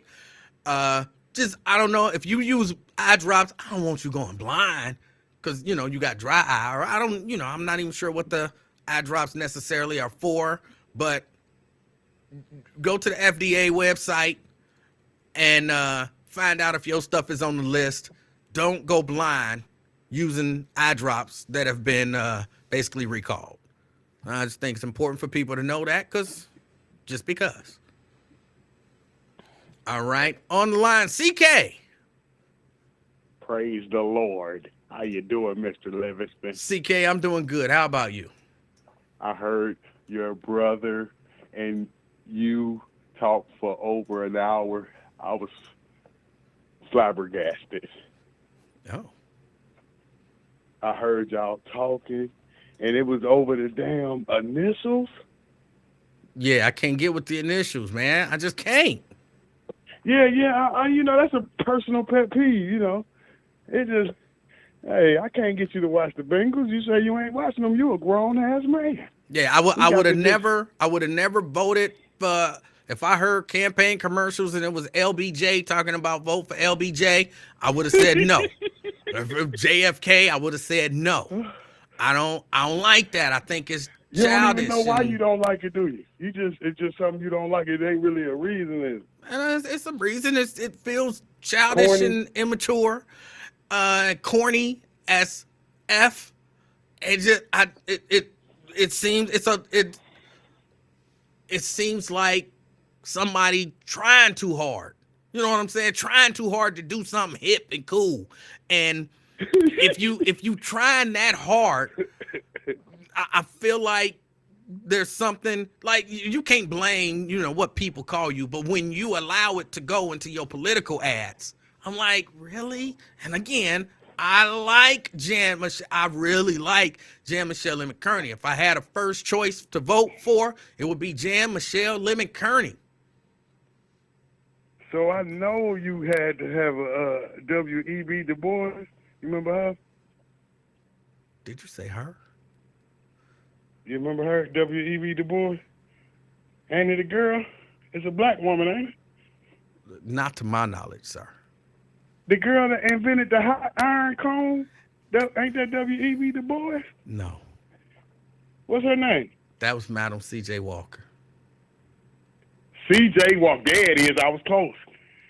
And I would not That's vote, CJ. and I would not have voted for her if she was using CJ as her name. It's just me. It's just me. I feel you. I'm not telling you not to vote for her.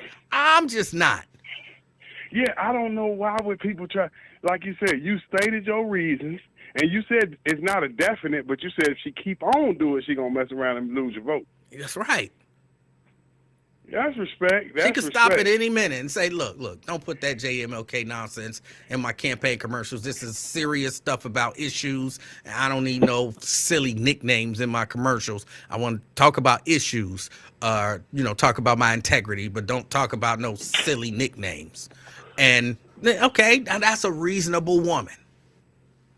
But when I was hearing you speak about it yesterday, it sounded more like you didn't like it's a play on MLK, right? That is a part of it as well. Yeah, I see what you mean right there. I see what you mean. And how we gonna handle these eye drops now? Because them going blind. That got to be hell. Don't check and see if your eye drops are on the list. If they are, don't use them. Period. That's the way you handle it. When the last time you used some eye drops? I don't use eye drops. Because you don't use drugs. Eye drops are for people that use drugs to put it in their eyes to get the red out so they can go back to work, huh? That's not true. There's a lot of reasons. That's what eye drops are for. No, there's a lot of reasons why people use eye drops. If you want to hit the smack or, hit a little cocaine or some weed or something on your lunch break, before you go back and clock back in, you're going to put the eye drops in your eye. No, it's a lot of reasons why people use eye drops. People have all kind of eye problems. People have dry eye. People have it's just a lot of different issues. I don't know them all because I'm not a doctor, but there's a lot of reasons why people use eye drops. So you was born with that 20/20. You never had to wear glasses? Well, or you was stuck with them glasses? No, I was born not needing glasses. I'm old now, so I need glasses. Yeah. Even though, I haven't gotten any. Well, I did a few years ago. I just didn't wear them. But that's got nothing to do with the eye drops. Just look, if you use eye drops and go look and see if they are on that list. If they're on that list, don't use them. And because we don't want you going blind. That's it. But I didn't know that when I went to the eye doctor, man. You know, being blessed with this 20. I was born with that 20/10, right? And I'm laughing at people with glasses. I didn't know that everybody lose their vision. I thought that was just for people with bad sight. But they said, like you said, once you get old, it start going, don't it? It does seem that way, yeah. Yeah, that ain't right. I just found that out, man. Because I always had excellent vision. Then I went like 2 years ago. They say, nah, buddy, you ain't got that 20/20 no more. It was like 20/30, 20/40. All right. Yeah. So I don't know, man. So I guess all good things come to an end. But CK, I want to ask you a question. I want to get a little bit into this Dwight Howard stuff, right? But not just for the salacious portion of it, but I'm curious about, first, do you like my costume? What you got on? You ain't got on nothing, do you? Yeah. I ain't seen nothing but a regular old Emanuel costume. Yeah, I got on my sweater. I got my pills. I got my drink. Oh, you Bill Cosby? Yeah. Yeah. How you like my costume? That's a good one. I ain't see the pill. My bad. I ain't get to, I've been at work, man. I've been listening. I ain't get to watch. Hey, that's a good costume, man. All right. But about this Dwight Howard stuff, right? I'm looking at some of the I'm gonna say details. Some of the details in what's in the lawsuit. And here is what Mr. Harper alleges. Okay? Mr. Harper alleges that he met Dwight Howard through Instagram. They exchanged messages and stuff, probably shared pictures of each other's meat and all that kind of stuff.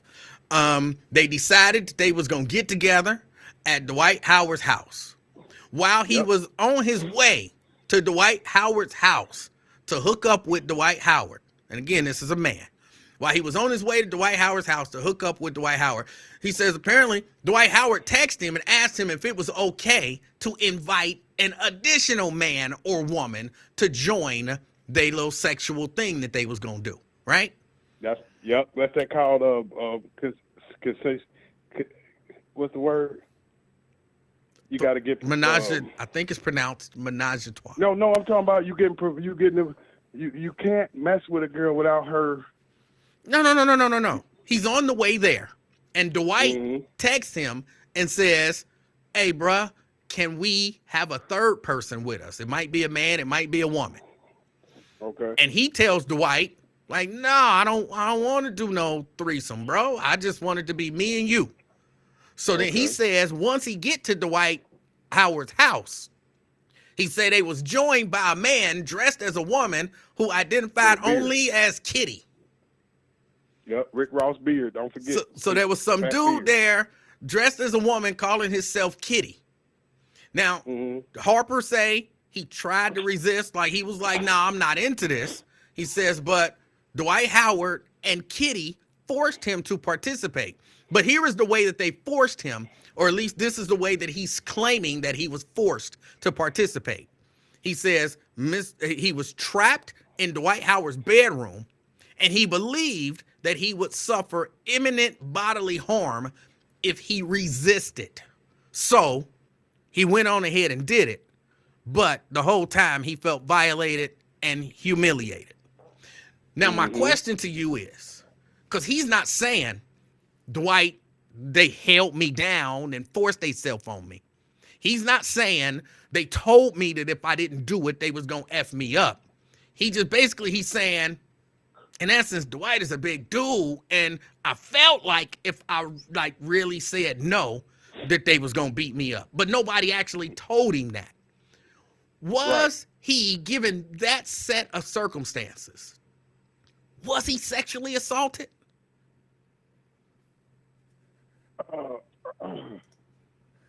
Technically, I would say no. He did ask for consent, and he said no. Now that's where we got it right there. Now if we got that message, he said, I got another a bearded dude coming over, and he said, nah, I ain't with that. Dad, that's where you might have him by the balls. Well, but if he got there and he saw the other dude, right? But let's put it in this way, because when you think about it in terms of that, it can get. I was about to say hairy, but I don't want to say that. It can get weird. So, all right, say you talking to this girl, right? And then y'all decide y'all want to hook up. She come over to the house. While she on the way there, you like, hey, I'm gonna have one of my other girls here. We gonna do this threesome. And then the girl that you just met, she like, I don't want to do no threesome. And you like, all right, whatever, come on over. Then she come over. Then the girl that you had, your girl come in. And you like, hey, you want to, do whatever? And she like, nah. So then y'all like, okay. But then she say, well, come on. But then later on she say, well, I said yeah because I felt like they might do something to me if I said no.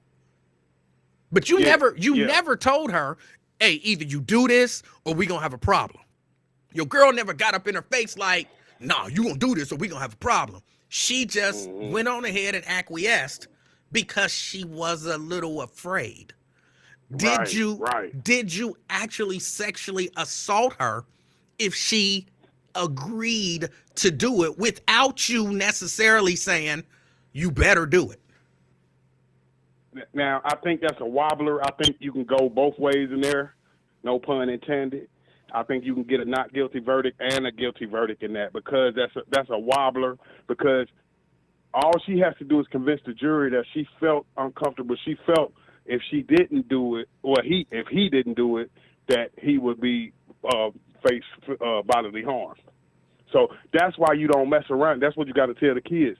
All them threesomes and all that. That's what happens. All that running trains on girls. Y'all can have a consensual running train, but just the shame of that alone, or y'all don't want to take her home or something, that could lead to this. Because the way I look at it, Emanuel, I feel that it was just a play on the victim, the alleged victim. I think this was a way to get around the A&D agreement. So you could just say, well, yeah, we was doing threesomes and stuff, but I wasn't really with it. So this is just a way to out them. But I'm not sure if you can get a conviction or not. But I think it's a wobbler. It's a possible, and this is a civil trial, so he gonna get paid, I believe. You think he can win the settlement? I'm not sure. Because I mean, that's what he was trying to do. Apparently, initially was trying to win a settlement, and Dwight Howard is basically saying, "No, I'm not settling this. This was some consensual stuff, and you're not gonna blackmail me. So, hey, if I got to come out and let everybody know that I have sex with dudes to not pay you, that's what it's gonna be." I feel like once you decide, hey, if everybody get to know the embarrassing stuff, so be it. You done made up your mind. You ain't really trying to pay.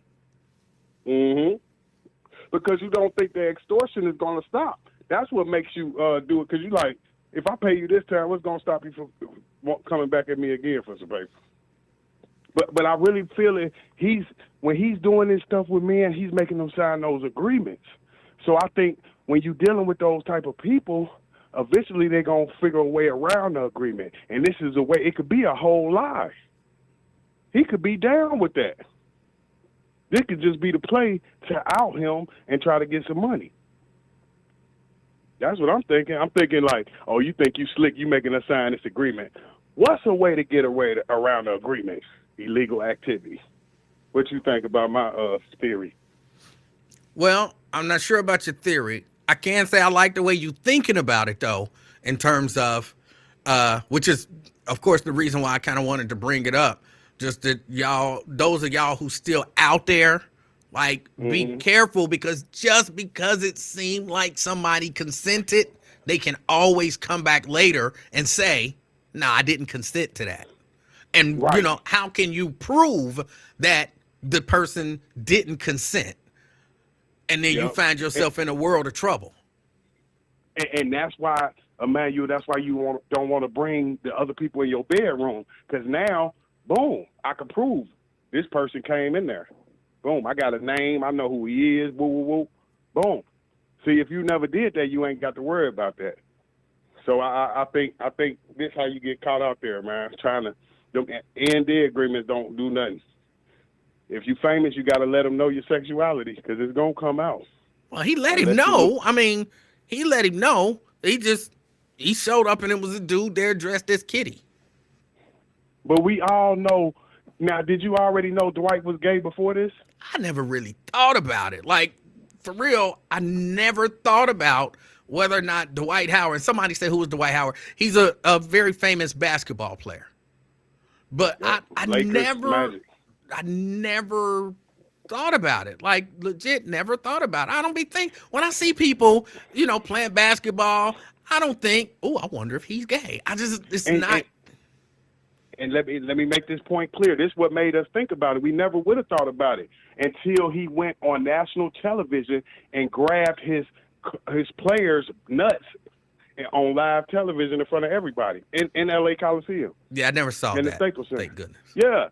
So when we seen him do that, I mean, it was sex. If you seen it today, I bet you would say he should be brought up on charges for that. And by you, if you watch that, it might change your whole opinion on this case because you would look at him as a predator then. Because you think Donald Trump just said he liked grabbing girls by the. He actually grabbed men by the. You see what I mean? Well, yeah, so I never saw that. So. Yeah. I mean, the guy was terrified. He was a younger player. It was like bullying. And he's grabbing his penis in front of the whole, on the bench, in front of everybody. Yeah, that's not normal. Yep, that's a sexual predator, isn't it? Sound like it. All he was missing was the pills, Bill Cosby style. Hey, man. Hey, I appreciate you, brother, taking my call, man. I had to catch you on Halloween. Bill Cosby forever. I like how you representing the legend, too. You dressing up? It's too cold, but I ain't participating. All right, CK. All right, man. I appreciate the call. All right. That was CK. I appreciate his call. There was something else that I wanted to discuss. I got to the that. I got to that, the jury. I got to that.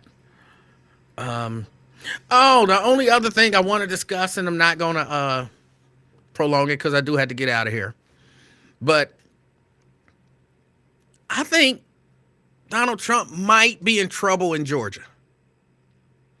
Donald Trump and a few of the higher ups. Because what they saying is, this is what's happening. For, most of y'all probably know this. A few people have taken plea deals. And in these plea deals, they plead guilty to something. But they agree to testify against, any of the other co-defendants in trial. They had to cooperate. Part of the plea deal. But some of the people haven't been offered a plea deal. And they say some of the people were sitting back like, I can't wait to be offered a plea deal. And now they looking around like, hold on, I ain't got that call yet. So they nervous, like, oh my goodness, what am I going to do? They say Trump haven't gotten a plea deal. I think Mark Meadows hasn't been contacted with a plea deal. Rudy Giuliani hasn't been contacted with a plea deal. And it's a few more. And some of them really thought they were going to be contacted and offered a plea deal.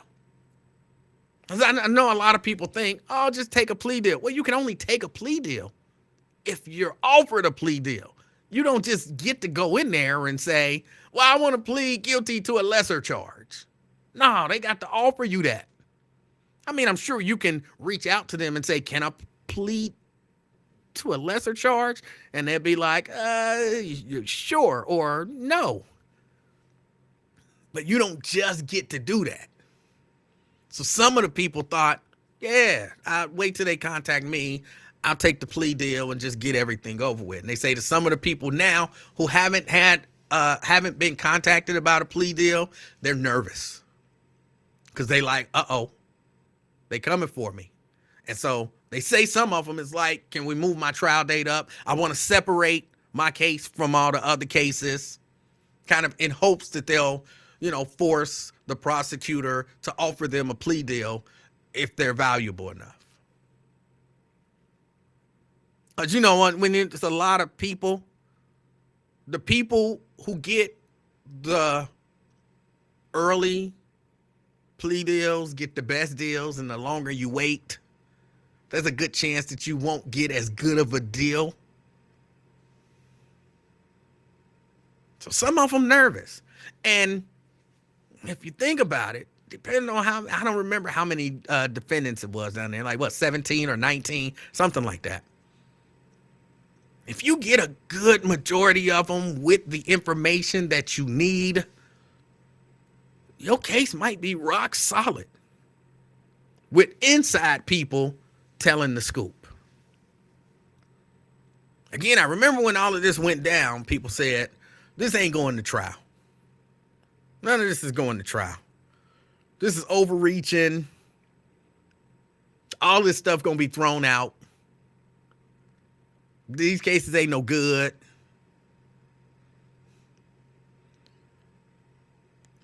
I'm not sure that that's true. I'm not sure that that's true.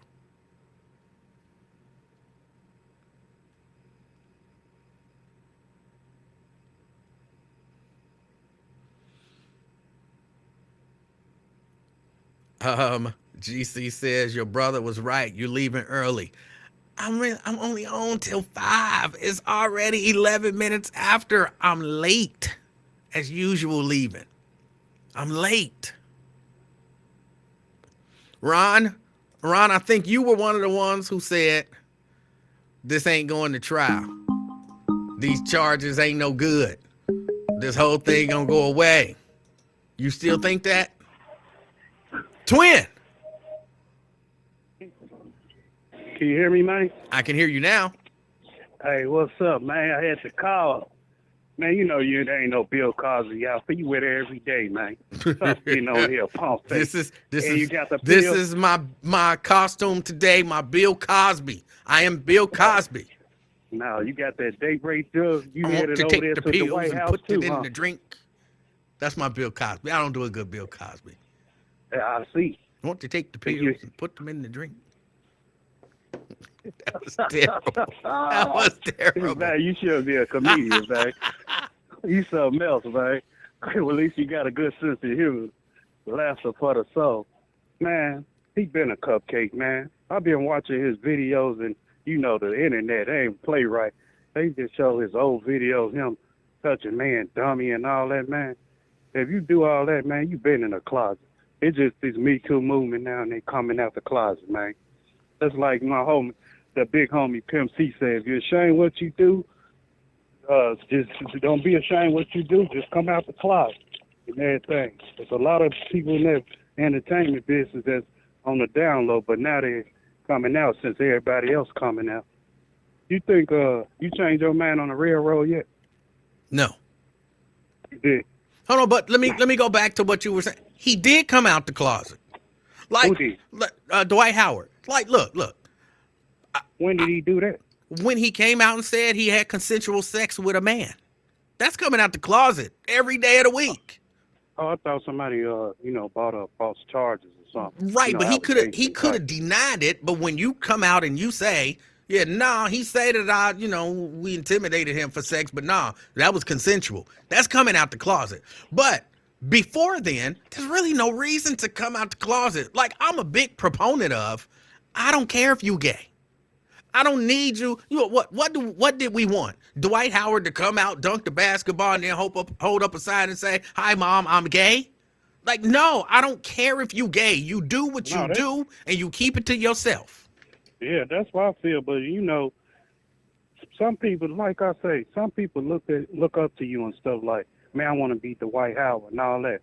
But now these young folks turning heads like, man, he gay. I never knew he was gay and stuff. And then you done messed up that man, little boy dream, because he looked up to you as a role model. Now he's like, Mom, I can't do that, or vice versa. He might want to turn around. If the white can be gay, I can be gay and stuff. And that's not cool, man. That's setting a bad example. You get in that Hollywood industry, it's over, man. And I feel like, man, he should, keep that to, he should have kept it to himself. If that man didn't want no threesome and stuff, that's on him. You got to respect the man. Y'all been getting down and everything, but he just don't like threesomes. Now, on the other hand, if it was two women, like I had a threesome before with two women and everything, hey, I love to have me another one and everything, but hey, to each his own. You with that gay stuff, keep it over there, because I don't condone none of that stuff. It's messing. That's what's wrong with the black community now. White folks bought it on TV and advertise it, especially them weak-minded Democrats. Y'all put that on the oath, lied, and passed the law, starting with that Obama, want this gay stuff, right, this right, that right. Ain't nobody got no right to be gay. It's an abomination, man. Just like you heterosexual stuff, you to cheat on that's committing adultery or whatever. Wait. Ain't no such thing as no gay rights, that right. Wait, I'm confused. What, man? I'm not.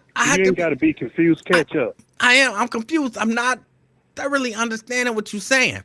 Look, if the dude is gay, the dude is gay, right? I don't like it. I don't like it, but you know, I'm not gay, so I don't have to like it. So well, my thing is this: you have people looking up to you, little shorties, man, want to be like the White House. So what, he's supposed to not be gay because people looking up to him?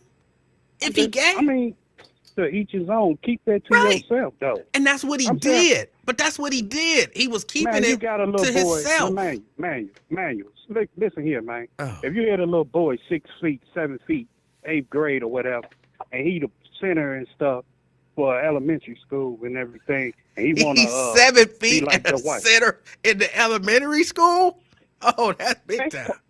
Man, this new generation, man. What you thought? These kids grown out here. All right. I'm not saying it don't exist. I've never seen a 7-footer in elementary school, but okay. I said like 6 feet or something like that. Okay. You got something growing in the elementary. Come on, man. See, that's what I'm talking about. You be acting slow, man. You said you wonder why go ahead. No, go man, ahead. Just go ahead and make your point. You did say 7 feet in elementary school, but go ahead.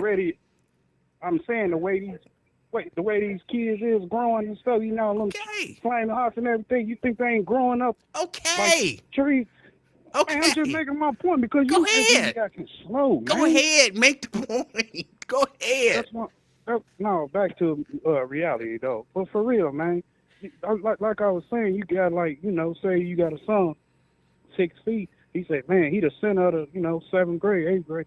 Hey, I want to be like the white. And all of a sudden, he look on my he was already my role model. Why he got to be gay? And people look at it as a different way, man. They got people.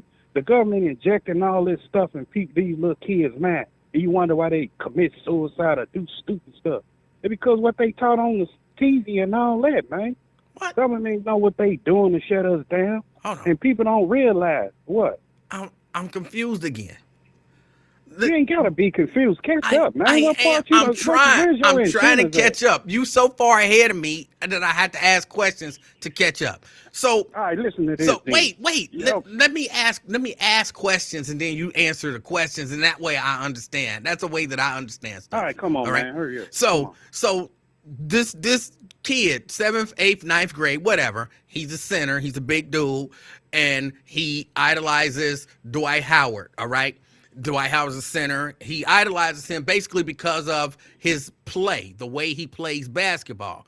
But in your mind, when he finds out Dwight Howard is gay, then he gonna look at that and say, maybe I'm gay too. No, he won't. It might be. Yeah, you're right. It might be vice versa. Why? I don't think that it happens. I can't say for sure, but I don't think it happens that way. What you mean, man? But just because you want to play basketball like somebody and you find out they gay, I don't think that makes you think you gay too. Come back to reality. What? When we was growing up, did we wear tight jeans, man, skinny jeans? Did we wear our pants down sagging when we was growing up? No. And you're only a couple of years older than me. No. Okay then. It's Me Too ass niggas out here, man. What that? Or whatever. What? That don't. No, I don't. Twin. If Lil Wayne put on the skirt today, I guarantee you money somebody gonna have on the skirt tomorrow. But they might wear a skirt. They might wear a skirt, but we didn't see. I can't say that we did. Gucci Man got a tattoo on his face. What happened? Everybody got a tattoo on their face. Lil Wayne had a tattoo. What happened? But what I'm telling you, what I'm asserting. Come to reality, man. But what I'm asserting, Twin, is that is totally different than I want to be. What's the difference? It's It's me a- too ass niggas out That's here. a huge difference. One of them is style. The other I'll be glad when you is come out. the I'll be other glad when is you come out. sexual. What did you just say? I'll be glad when you come out. Come out of You what? acting like one to come out that closet or whatever you in, because you act. I can't put up with that. I can't put up with that. I'm not gay. If I was gay, I would have been out the closet. So one is style and fashion. The other is actual homosexuality. Now look, if I got a son who play basketball and he idolizes Dwight Howard, he want to play like him, he want to dunk like him, he want to, whatever. And then Dwight Howard comes out and Dwight Howard says, basically, yeah, I have sex with men. I doubt that my son is going to be like, uh-oh, I think I'm gay now. I said, why do you think you're gay? Dwight Howard is gay. That don't make you gay, boy. That don't make you gay. I don't know that it works like that. Now, he might be disappointed that his hero turned out to be gay.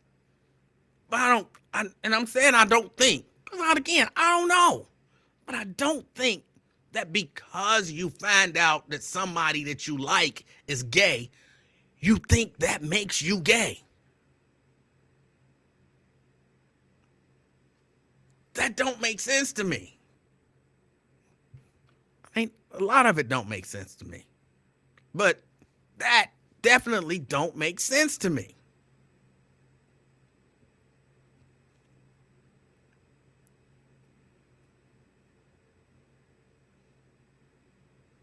It just don't.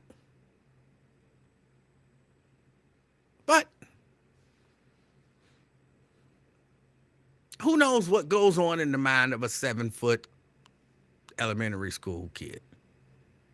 Maybe.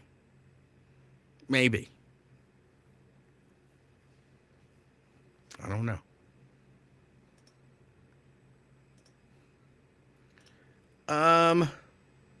But I think for real, the truth of the matter is, I actually kind of respect Dwight Howard in this sense. Apparently, Dwight Howard been having sex with dudes for a long time. And I didn't know nothing about it. He didn't make no big deal of coming out saying, hey, y'all, I'm gay. Like, some people have done. He could have got a call from Barack Obama. Everybody who was gay, who came out as gay when he was president, he called them and congratulated them for being gay. So Dwight Howard could have called and, got a lot of love for being gay. But Dwight Howard did what I always advocate for people to do. Keep that to yourself. I mean, you do what you do. It ain't none of my business. You do what you do in the background because that's your life. But I don't need to know that you having sex with men. I don't need to know that you having sex with a lot of women. I don't need to know none of that kind of stuff.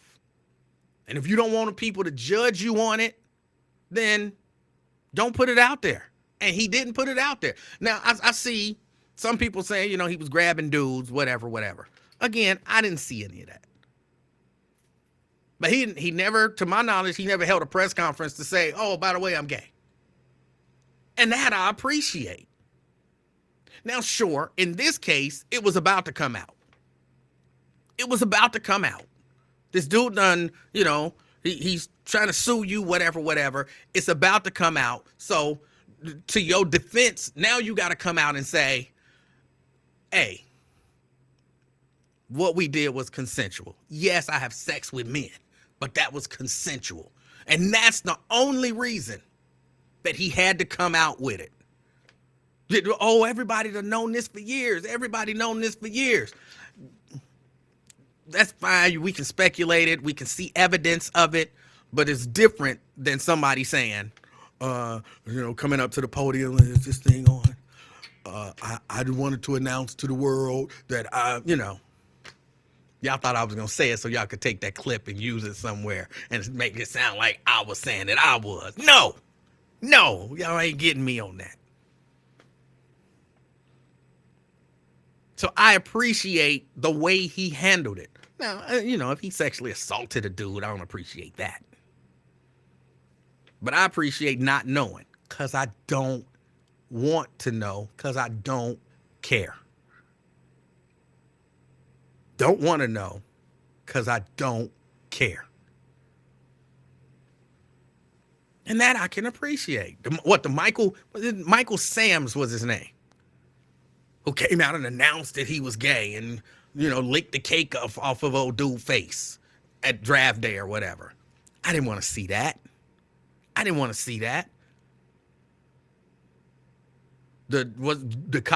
them Collins boys come out talking about he gay. I don't want to know that.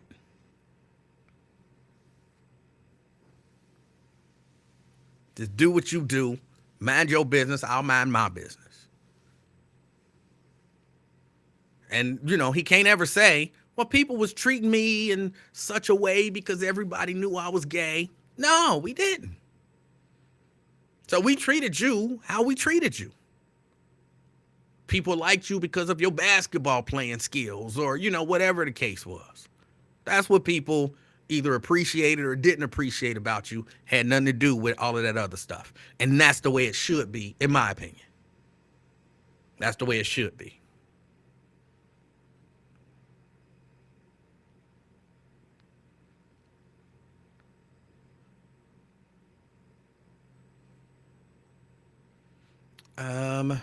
All right. Think anything else? Preston says, yeah. He basically saying stay out of his personal business. And I appreciate that. Stay out of his personal business.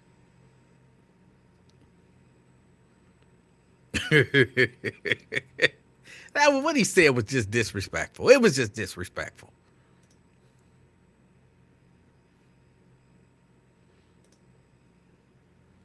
Really ain't people business. And it don't become nobody business until you announce it.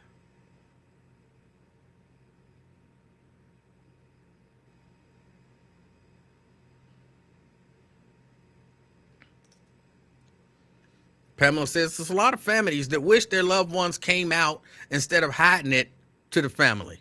Most families already know which uncle, brother, nephew, or son is gay and just don't say anything. Why'd you leave the women out? Or lesbian?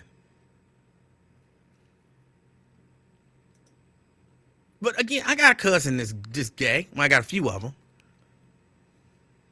And there's a difference between coming out to your family and holding a press conference telling the world that you gay. See, because again, at the family reunion and you show up with a man, that's going to be kind of weird. Like, it's the family reunion. You know what I'm saying? You don't want to leave your significant other at home, I guess.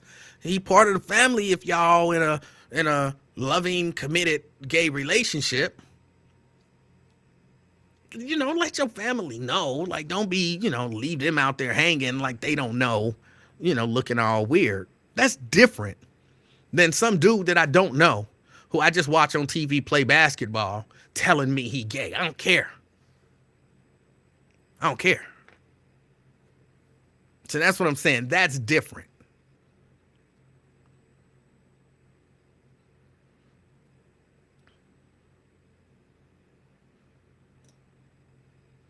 I left the women out because you were talking about men. I was talking about just gayness. I was using men as the example, but I almost threw Ellen in there as well because I don't care if Ellen is gay. When Ellen came out, I was like, so I don't care. And then, of course, that became her whole identity, the gay woman. If you don't want that to be your identity, then don't tell everybody.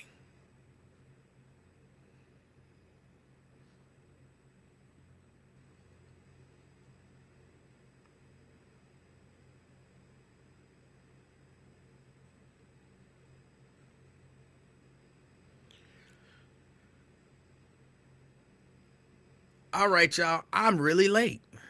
I need to get out of here. I need to get off of here because I got other stuff that I have to go do. I appreciate everybody hanging out with me. I don't know if you celebrate Halloween. It's cold out there. If you celebrate Halloween, if you got little ones that you're taking trick or treating or whatever, be safe. Just be safe.